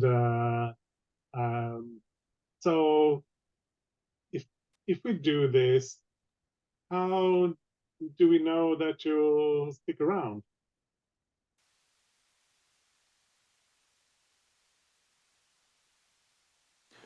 Well, first of all, you guys run good stores, except for selling of the Lasai. Why wouldn't we? Second of all, Hoff, Rex really interested in expanding our ranks. I think you could be a racer girl. And she kind of laughs. I don't know about that. You know, I just make jewelry. And then she and then Riddle opens up and she has a little pack and she has another death stick and she offers it to you. Yeah, I take it. And then she does the little she's got kind of Zippo with a weird like it burns in the middle type deal, and she'll Hmm. let you lean in and lights that up. And there's a little something in there, like it's laced with a little something. It's not bad. It's just enough to, oh, this is a nice, Hmm. relaxing feeling. It feels good. This is like Um, the clove smell that we smelled before. Okay. Absolutely.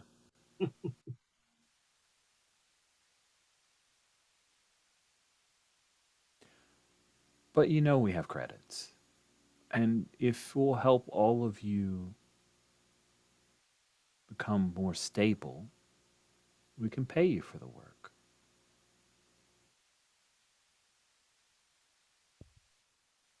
Well, that would be really nice. Um, so, Mogo, maybe we should talk this over with Bodhi. And then Sable pulls out from underneath her like voluminous cloaks. She pulls out the little potted plant, the one that Bodhi had given. Yeah. Give this to Marisk. You'll take it.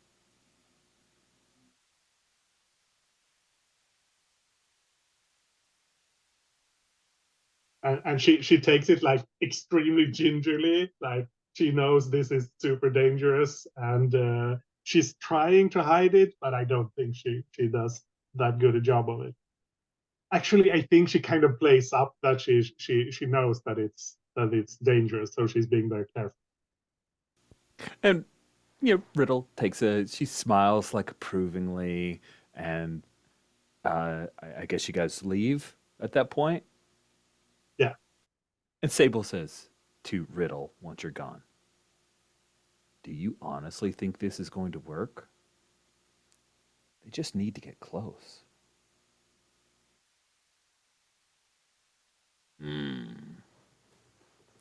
So, Bodhi and Kurat, Uh-huh. the two of you have served notice, and you're Kira, you're out. You're literally out. You have no more product at this point. And there's a stream of people who've been following you around Anchor, just asking like, well, can you go get more? Why don't you go up? Go up and ask for some more. We're only serving original recipe, porg of pack. Okay. There's We don't our want latest, that. We don't want that trash. That's all that's available currently. Our special ingredient. You muted yourself, Greg. I'm sorry about my megaphone breaking. We are done. The product, the spice is no longer the seasoning is no longer available. Oh, and so probably some resupply. And one of them points over, and the two of you, I imagine, Bodhi, you're hearing this because Yep. you've been selling plants and people are being interrupted by the megaphone.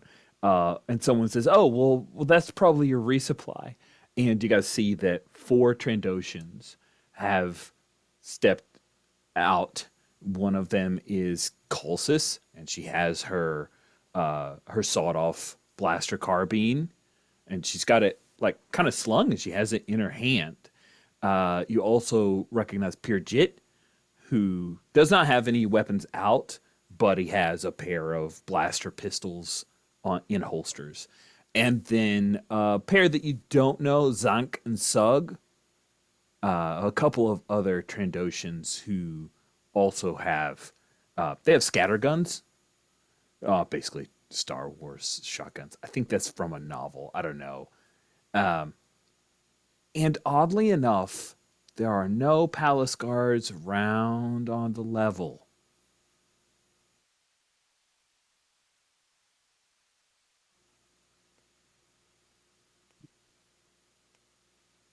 Marat, Kira, yeah, what do you don't- guys do?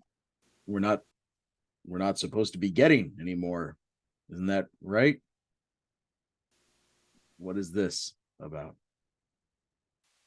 Well, I told them we were stopping.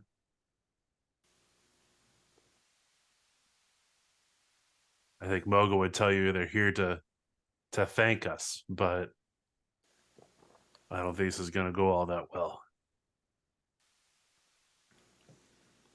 I think Bodhi grabs a real hard pot and just kind of holds it in his hand. He doesn't know what to do.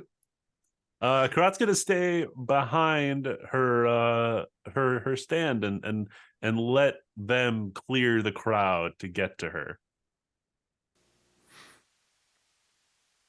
And I'm imagining this is like a food court type area, so lots of open space, or are you imagining you had a stall and you had walls and the like?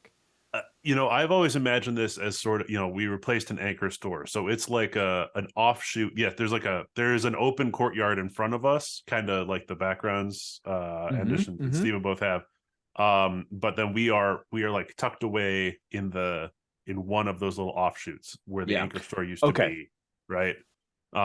So yeah, we're kind of cornered here, if that's what you're asking. Yeah. Okay. Colsus is the one who steps into the stall that you have, and she says, "All right, everyone. Store's closed." And Zank and Sug, like, they reach out, they start grabbing a few people and like physically moving them out of the store, out of your area, clearing them out. Bodhi, do you imagine you're like in this same physical space? Yeah. I think Bodhi's I'm there. It's happening. All right. And Cultus just stands there waiting for Zank and Sug, and then Pure Jit does as well, grabs a few people, and they start just physically shoving people out of the area. And then a few people are like, "Oh, well, hell, I'm not going to stand here and let this happen." They fuss a little bit, and then you hear the low hum of a vibro knife, and then they just start taking off like fast, like, "Oh shit, somebody's going to get stuck." And it's Pure Jit. He like pulls out his little vibro knife and he brings it up to somebody, and they're like, "Whoa, whoa, whoa," and they take off. Karat's just seasoning porgs and acting like just any like they're not even there. Just, putting things in the roaster. What's Bodhi doing? You had the pot before. Yeah. Bodhi, as soon as they start throwing people out and then the hum of the vibroblade, I think Bodhi drops the pot and it smashes, and he's very clumsy, and he does he's trying to clean up. He's having a tough time keeping it together. Once it's cleared out, Colsus steps up. "I spoke with Marisk about your desire to leave us." Oh, I don't think I ever say anything about leaving. Just letting you know that we've sold the product and that we're good now. Just putting more things in the roaster. Zank. And then Zank, he like puts a case on the counter. Oh, of more Lasai? Yeah, there's more Lasai in the case. Oh, we won't be needing that. "He declined your offer." I never phrased it as an offer. "You need to keep moving the product. You do a good job, Kirat. You're a good salesman."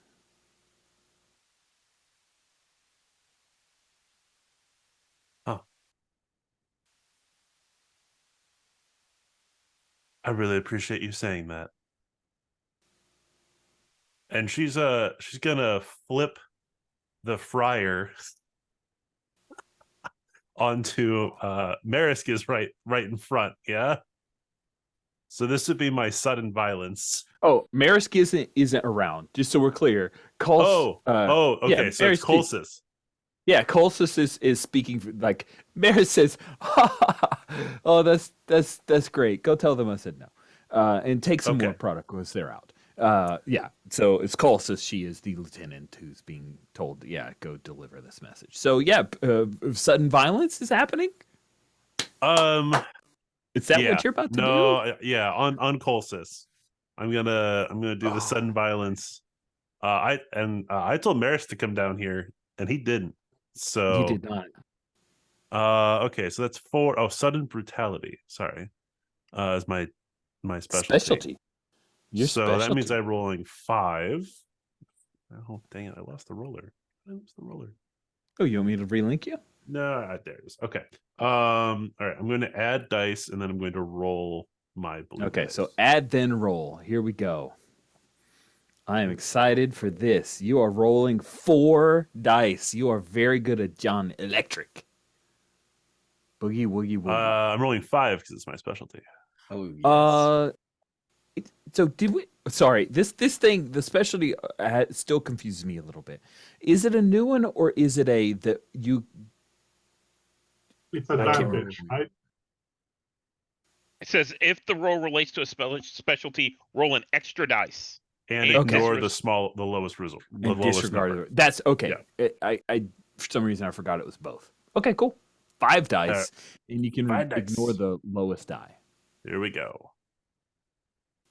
Oh my! Oof. 2 1s though, my guy. So yeah, so You I can ignore the ignore that lowest one. That my 6 is my highest, but I did have a 1. Mm-hmm. So that does lower it to a partial success. Yeah, at least one is rolled. It reduces the result by 1 level. A success becomes a mixed success. A mixed success becomes a failure. Wow. Okay. Here is what happens. I think you get the drop on Colsis, and you get a full success on Colsis. What do you do to her? Her fate is in your. I'm saying this success.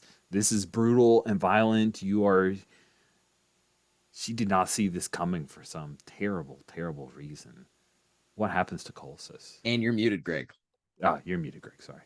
That's why I kept saying it over and over. I'm sorry that my megaphone broke. So yeah, there's just this sudden rush of hot oil that sprays up in front of the camera. There's a scream off camera, and like the camera like falls to the floor, and there's like the oil covering the floor, and her footprints are running away, right? She is out of action. So yeah, she's gone, but I'm assuming that I'm not. Here's so, the mix. Yeah, Here's the mixed.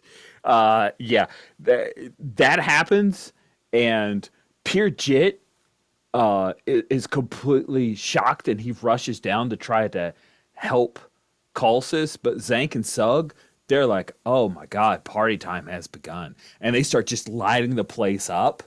Both of you will lose a die as I imagine from Dian. Like boom, boom, boom, boom, boom with scatter guns that just start lighting the place up because this is what they thought they were going to lead with. And she was just talking, and they were bored. And one of them made a joke, and the other one was like, "Well, maybe we could just have some of the porg." And then screaming and firing, just firing, blah blah blah blah blah. So please remove one of your dice, each of you, and I would imagine Bodhi, you duck. Yes, yeah. Bodhi dives behind some plants, tries to get put as much stuff between him. Oh, and I think plants are exploding behind Yeah. you, right? The little bits of dirt are raining down. Yeah. And then Kirat, I think you're just winged, right? Because you've got a whole vat and stuff in front of you type deal. So Bodhi, what do you do after you duck out of the way? You hear one of them reloading, like they're loading new shells into their scatter gun. You think they're dead? I'm not sure. Let's just keep going. Bodhi's going to try and crawl. So he's moved to the back of his stall, put all these bags of soil and pots between them that are taking the brunt of the force, and he's going to try and crawl, out of this room. He wants to get out of the anchor and not be murdered.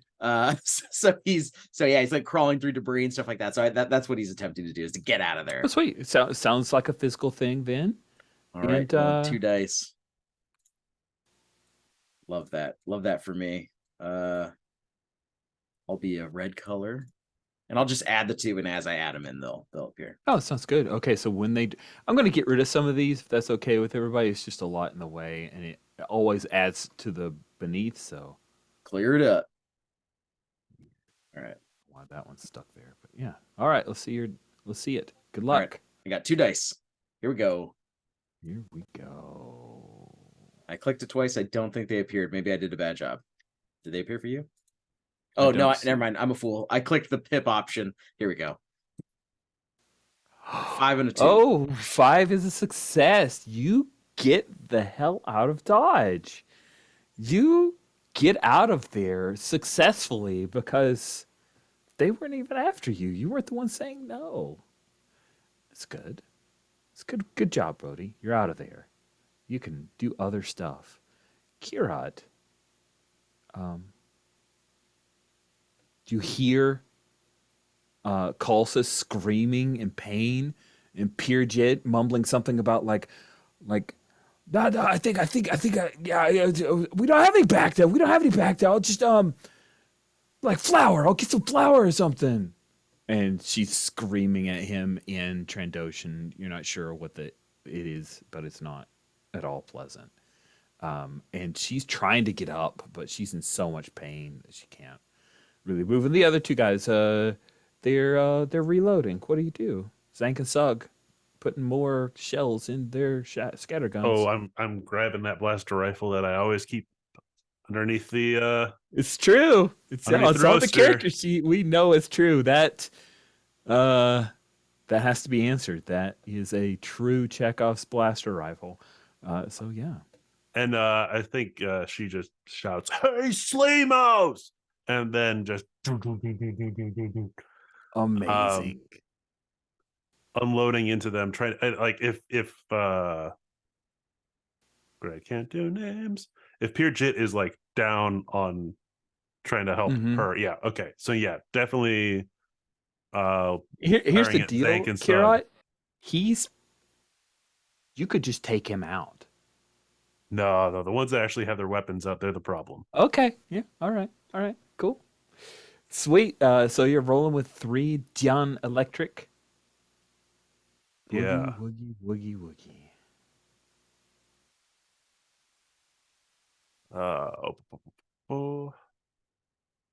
Are you rolling fresh dice? You re-rolling anything? I will re-roll dice, but oh my goodness. There it is. Okay. So I'm just gonna. Is this polling the group? Is this sudden brutality still? It seems like it. I just want to make sure. I think yes. I think the brutality, the suddenness of it's multiple actions, but it's like after the trick of the friar thing. I think that was a surprise. The sudden, and then like the sudden appearance of a rifle. I think also keeps the sudden. Now I have a machine gun too. Ho ho ho. Yeah. Okay. You talked me into it. Here's my 4th die. All right. Here we're gonna re-roll. That's a lot nicer. That is full 4 successes across the board. That is. Oh my goodness! This game has just become an action movie for a brief period. I think it's totally like The Godfather. Just they're falling over themselves onto each other as they get shot by the blasters and fall. Yeah. And Karat is now stalking out. I'm gonna purposefully remove from the narrative the sudden violence, and she's stalking out from behind the booth, going over to the 2 of the other Trandoshans with the rifle out now. Okay. I said we have a different deal. So you're now menacing Pirjit, who has started trying to drag Kolsas out? Yeah, and this is also probably the perfect narrative moment for Haf and Bogo to come back. I think so, too. I think that is absolutely the truth. So, Huff and Mogo, Huff, you're still carrying the little potted plant. Mogo, I guess you're either running ahead or on the shoulder, as you guys heard. You saw a bunch of people being pushed out and running away, and then you heard sudden violence, screaming, scattergun shots, and now the next thing you hear as you get closer is Kirat screaming, I said we had a different deal. At the violence, Mogo's like, not again.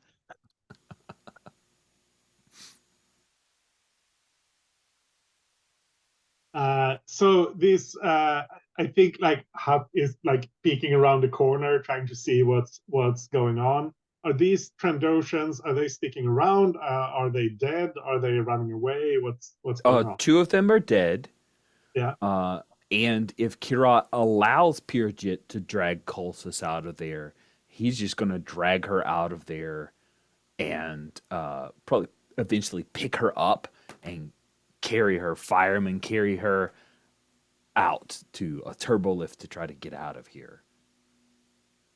Karat is shouldering the rifle. I will let Half and Mogo interrupt her if they want.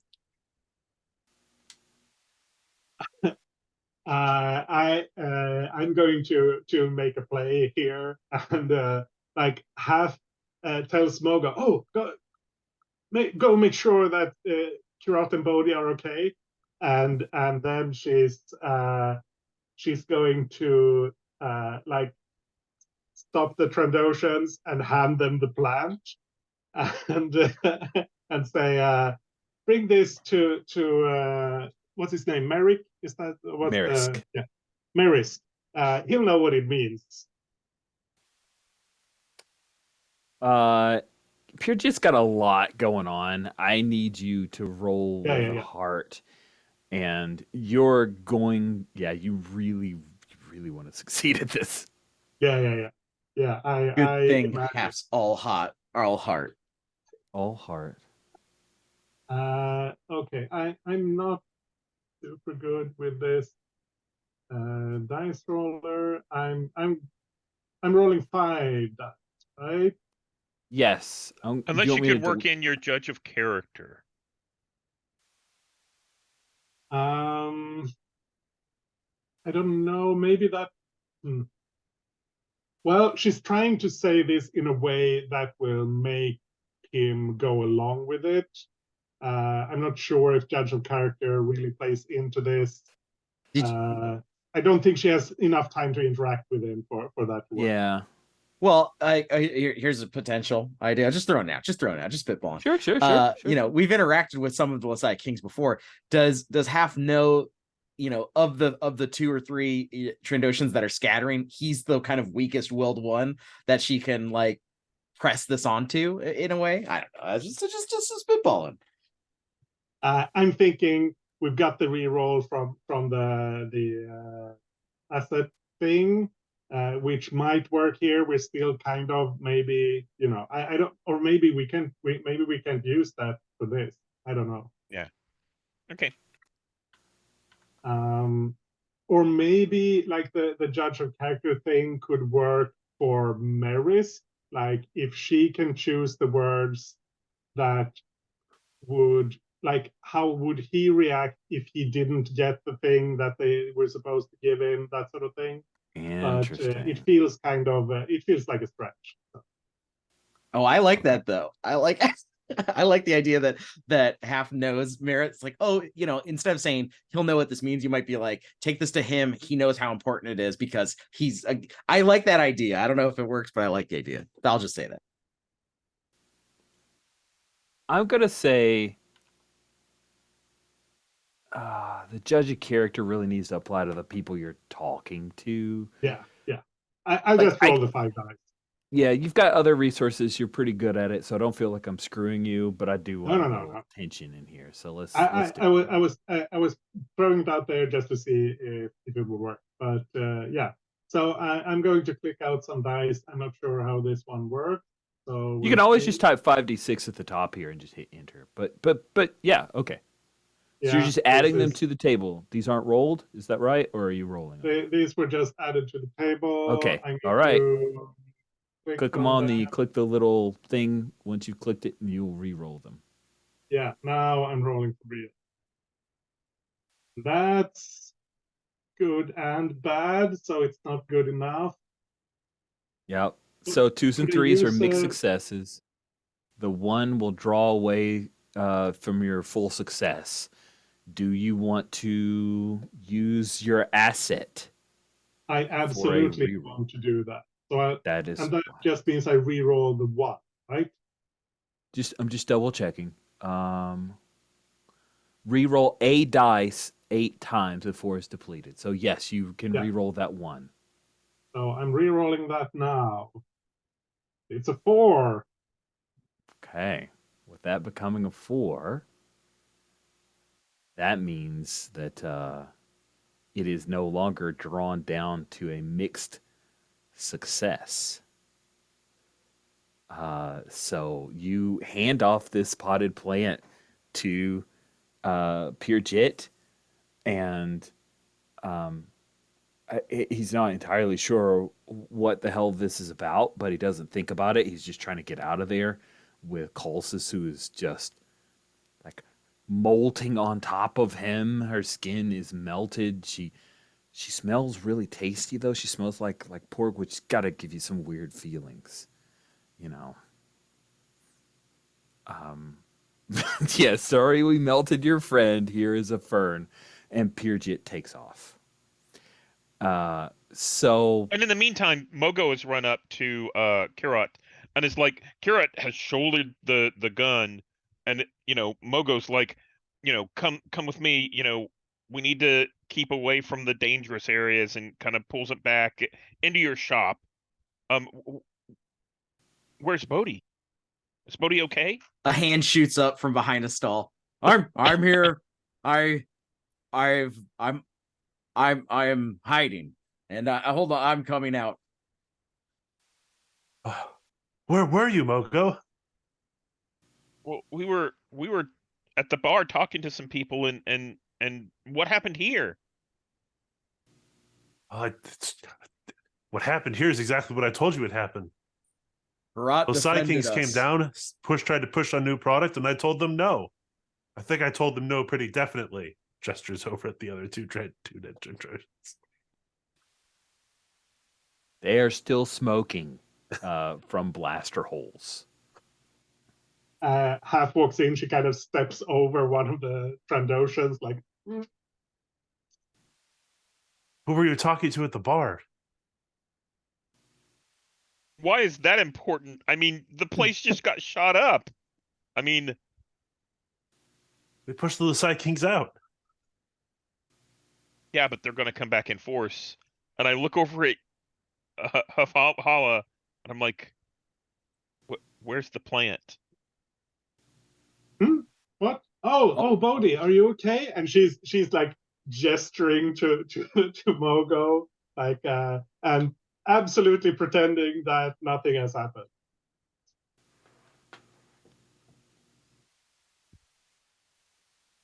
Yeah. So What plant? 3, 2, 1. Right? I mean, come on. yes, I think the next thing we see is like that timing wise, if it were a dramatic cut of TV show, is Purjit entering Marisk's office there. And then we hear wee, and it cut back to the hallway, and we see the explosion, and then the fire snake down both sides. We cut to a quick shot in the production area as the Nautilus, boom, flames come in, and we hear screaming and silhouettes, and then a cut outside. We see glass just explode out from an entire floor, and flames just lick out. And I think, looking at time, this is where we go to. There's actually a phase for this, which is aftermath. So the aftermath phase serves as a conclusion as well as an epilogue. It's a culmination of everything led up to it. If the group successfully dealt with all their problems, this is their victory.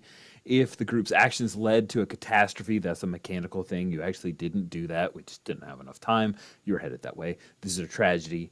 If there's a game master, they narrate how the group's story comes to a close with input from the group. If there isn't, the group decides together how it all ends. So we could talk for a little bit, but then I'd love for everybody to be able to do a like private epilogue of what they think is their character's conclusion of this story. And again, Star Wars Saturdays, you could play this character again later.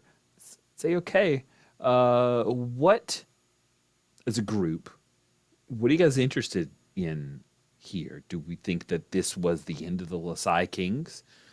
Do we think that the Lasai Kings go out and get more, and this becomes just more Razor Girls trying to take over this arcology against Lasai Kings who are having to make ugly deals with other groups and make this patchwork alliance against the Razor Kings? What or something completely different? Those are just the first two things off the top of my head. What happens?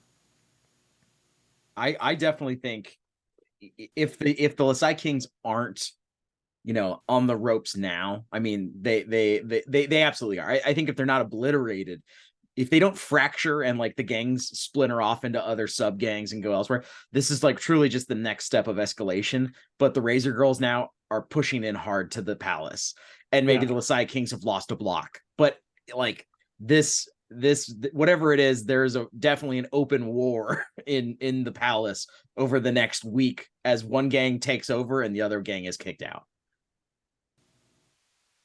Yeah, I agree with that. I think if this doesn't like finish the Lasai Kings to the point that they pull out, they're weakened enough that the Razor Girls are just gonna hit them real hard.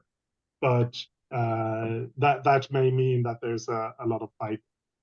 So I imagine that the Lasai Kings, with the resources that they had, this is one of their facilities. This isn't, all of them. No. I meant in this block. Yeah. So I think they were hit, and this territory becomes the Razor Kings. But I think the Lasai Kings are still out there somewhere, probably, going to war with other areas of the Razor Girls, or other gangs that are sensing their weakness. Yeah. To pull in another thread, I think the Kitsune group takes over the floors that have been cleared by the explosion. It's like the demolition happened for them, and they put in like at the top of that tower, there's like the whole thing has been rebranded. It's all LED video walls on the outside. It's bright pink Kitsune. It's a new advertisement all around it. It's all shiny on the inside. And it's the beginning of the gentrification of the royal palace. Ooh, I like that. In that, maybe some of the people in the stalls and the anchor are forced to leave. Yeah. I mean, I can certainly go first for an epilogue for Karat here. Go for it. I mean, if the Razor Girls are moving in, Karat is out. I think there's the Kitsune group comes in, the Razor Girls are making their moves sort of from the bottom of the tower. Kitsune is coming from the top down, and I think she sneaks out in a shipment of Bodhi's plants. I think she tells Bodhi like, oh well, I could help you with the shipment today, and gets in the speeder and closes the door, and she's gone. And because of the gentrification, a true Pax roasted porg moves into the location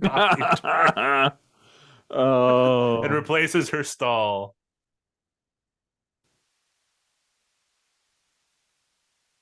I think for Bodhi,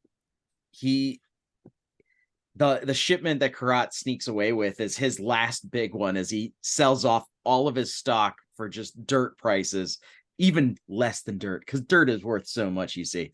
And it's just some recycling plant nearby who will give him just the tiniest sliver of cred. And Bodhi, he never goes back to his apartment. He's too afraid that the Kings are going to come for him. and he hides out with the Ithorian couple until they make their next vacation, and he sneaks away with them. He decides the city's not for him anymore. He can't build a community there like he wanted. He's got to go.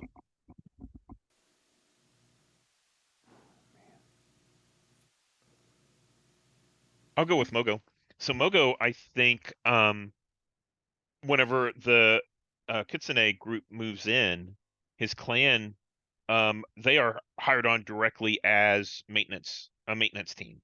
It's what they've been doing anyway, and they know what they know what's going on. So basically, Mogo is brought back into the clan and treated sort of like, oh, this was the plan all along. You ran the Lasai Kings out, and now we have a corp in here that can be profitable. So they've actually moved up to those levels where the Kitsune group moved in, away from where the Razor Girls have taken over the turf. So they moved out of the anchor up into the Kitsune group area. But I think that Mogo is disturbed and distressed by, he knows what really happened, and it was just kind of an accident, a sequence. He didn't really do anything that was heroic, although his clan is like, you did this on purpose. That's a great thing for us. And I think we see him kind of pull off to us into his own area away from the clan. And, as he opens up the door, we see that there's a lot of Bodhi's stuff that has been taken out of his apartment and put into this storage area. And he's just waiting for Bodhi to come back so he can return his stuff.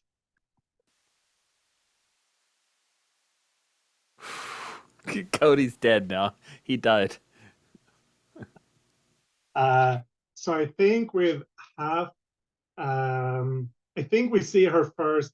She's dancing at the sleazy bar, and she has to do like the cleaning up and closing afterwards, and like she all of that stuff, and I keep forgetting his name, the guy who runs the bar, who owns it. Garza, dang it, he's so Garza. forgettable. Yeah, Garza. He's kind of a jerk to her.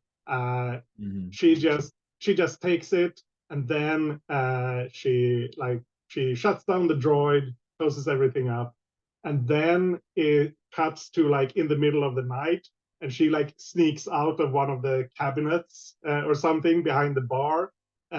She grabs the cash box, and she's out of there. And the next time we see her, she's also up on the Kitsune levels, and she's like nicely dressed, really nervous, and she's sitting in line where they're interviewing for like receptionists or something. Man, I thought she was gonna become a Razor Girl. I'm shocked. No, gangbang. No, it's not for her. No, not for her.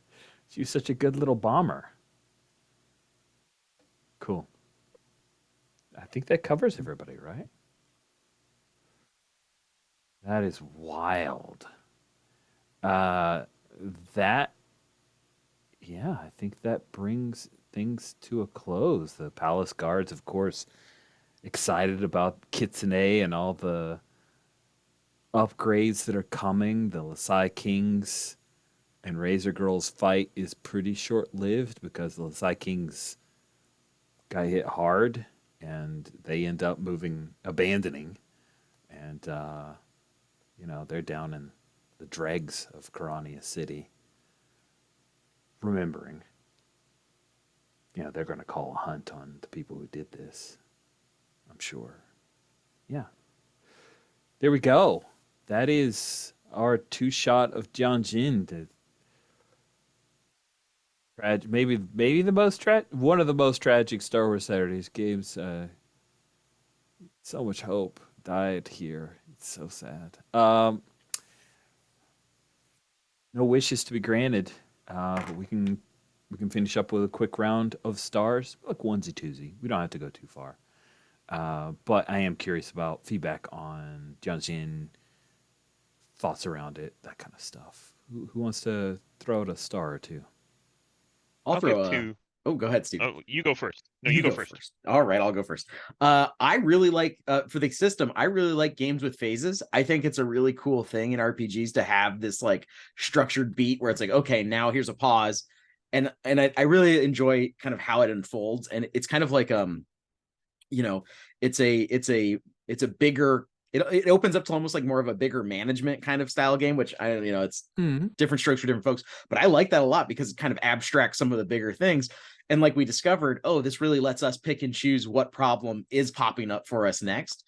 And I could see how this system would play really well if we were playing much more direct, like a gang of people together. Like I could see that really feeding into it really well. So I just big star to the system, and obviously a big star to everybody else. You did a great job. Greg adding the stuff with Karat was so choice. Stephen Mogo's innocence was going on was great. Anders half was really the everyman of the group, and having to carry off that bomb thing at the end. What a genius move. Okay, I'm done. That was more than you were allotted, Cody. Steven. Yeah, I'll go. Again, I really liked the here's the list of problems and that mechanism. And then now that you've got resources, you can spend them in order to draw down those problems. And how does that let's play through a little bit of how that worked. That felt very Blades in the Dark to me. I was like, that's a good mechanic for Blades in the Dark, where during downtime you spend some of the benefits you got to reduce your problems. Although this was even more so because it was sort of like a magnified version of that. I really like that. Mm-hmm. And then the other star I'll give out is to Greg. Your moment of sudden brutality. Is that sudden brutality? Tossing the porg fryer in the face of Colsus brought back memories of the Watchmen to me, and I was like, oh, and it took me down that whole rat hole, and I'm like, wow, that's amazing. So yeah, very, very nice. I can go next. I also really enjoyed the system. It has all of the hallmarks of something I look at and go, I could hack this. And what I also really appreciate about the system that I think everyone's been talking about, the problems and using your assets, it's really good. It's also really lightweight. It doesn't bog down play by having a million different handles. It's like, no, you can use this to do this, and that's it, and then we're moving on. So I enjoyed that. And a second star because to Rich, I really liked that it's not in the book, but that we did a little montage scene of, hey, what does it look like when we get rid of some of these problems? What does it look like when some of these problems get worse? That was excellent. And then I loved everybody's epilogues. What a beautifully tragic game that delivered on its promise of being beautifully tragic. I loved it. It was great. Yeah, I think most of my stars have been mentioned. Really liked everyone's epilogues. That was super good. And the scene we had when we were just trying to talk out what we were going to do. That was a lot of fun. I also like the system and this thing with defining the problems and choosing which problem to go into. That's super great. I definitely want to steal that for something. I'm not sure the economy works. Like I said, we could have gotten rid of most of our problems with just that one asset we got, which I don't think quite works. But that's a different. That's just a detail. So yeah, overall, really impressed that this and as Greg said, so lightweight and still so good. To talk about that a little bit, I looked at the math a little bit, and it looked like with our 8 assets, basically we have 4 people. Is that right? We have 4 people, and each of them created 2 problems. So we should have 8 problems, and if we spent them all, but some of them started out at 2. So that means that we had 8 problems, but 4 of them started out at 2, right? So that was 12. If I did that math right. So then we reduce it, and we still have like 2 or 4 left over. Yeah, but we also solved one of the problems just through play Through play. Yeah. last time. So two were gone from that, which left 10. We could have taken out 8, which would have Yeah. left like one problem at 2 that would have grown to 3. And if we got I to- may yeah. have messed up by having that problem solved. Maybe you have to spend during the downtime to pay it down. It's like we tackled the problem, but only by getting an asset do we pay it down, and that maybe rebalances a little bit. I agree. I do think that mathematically, like that 8, especially when you don't introduce new problems, this feels like a 3, 4, 5 session max game Yeah. by design. It feels like mathematically. So, I don't know. And it felt like the problems, if we spent everything to reduce the problems, then we wouldn't get any rerolls, and some problems would continue to magnify. And I saw a snowball in there as I imagined us reducing those problems. There's still a few left that get worse, and then you work through it, and eventually you end up, you can't spend enough to get rid of them. There was something else about, having that reroll during the game was very important. So I thought that was really, I'd completely forgotten about it until you brought that up, Anders. And I was like, oh, that's right. This is an important key moment. Let's spin the reroll. And it made narrative sense because it was your influence with the Lasai Kings already. So Yeah. I was like, yeah, I'm spinning that influence because they know that, we've done work for them. Yeah. It's really interesting. For a game that's 13 pages, double spaced with like, I didn't realize there was as much game in here as there was. I personally kind of like the idea that everyone drew you down towards failure, and when we reread it, it was less painful. I want to play the harder version. I do. Rich, I really think this series you ran, these two shots, I think this almost could have been more like a trilogy of games, 2 games as the Corpos, 2 games as the gang, and then 2 games, which this was, as like the common man who gets sucked into the gang who still fails. Because it's like in Cyberpunk, that's kind of the real factions. There's not really these people are just working. Like, I was thinking about that. If there was a wish, I'd be like, I probably wouldn't play Bodhi again in a game because I was truly trying to play an NPC shopkeeper. Like, I was just trying to hang out. And it's like, oh, that's not really pushing the action. It was like, but the setup for our crew at the beginning was, well, these are just people who want to live here. So that was just like kind of a thought of like, oh, okay, well, how did they get sucked in? So I was glad Greg did it at the end of session 1. I just kind of calling off of that, like being sucked towards failure. It's like, it didn't end well for us. None of us got what we wanted. That's true. That was mostly the will of the players and less of the mechanisms behind it. But true, you definitely ended with a tragic tale. This was enjoyable. Fun is maybe not the exact word I'd use, although there were some really, really cool moments. I think keying into The Wire, there were definitely some Wire in Star Wars vibes that we got out of this, and that was great. I'll watch it eventually, everyone. I will. I really will. You will. It's cool. I wanted to mention one more thing. I'm really glad that Bodhi and Karot also, and like everyone got kind of pulled out of there, because I felt that half is not going to stay here. So when everyone else also left, that made it hurt less that she had to. But not everybody, because Mogo stayed behind, and I'm gonna cry thinking about Mogo waiting with all Bodhi's stuff. Oh my god, that's so good. So good. Excellent stuff. We could go on forever, but we shan't. I'm going to stop the recording here. Thank you all so much for playing. I really appreciated this.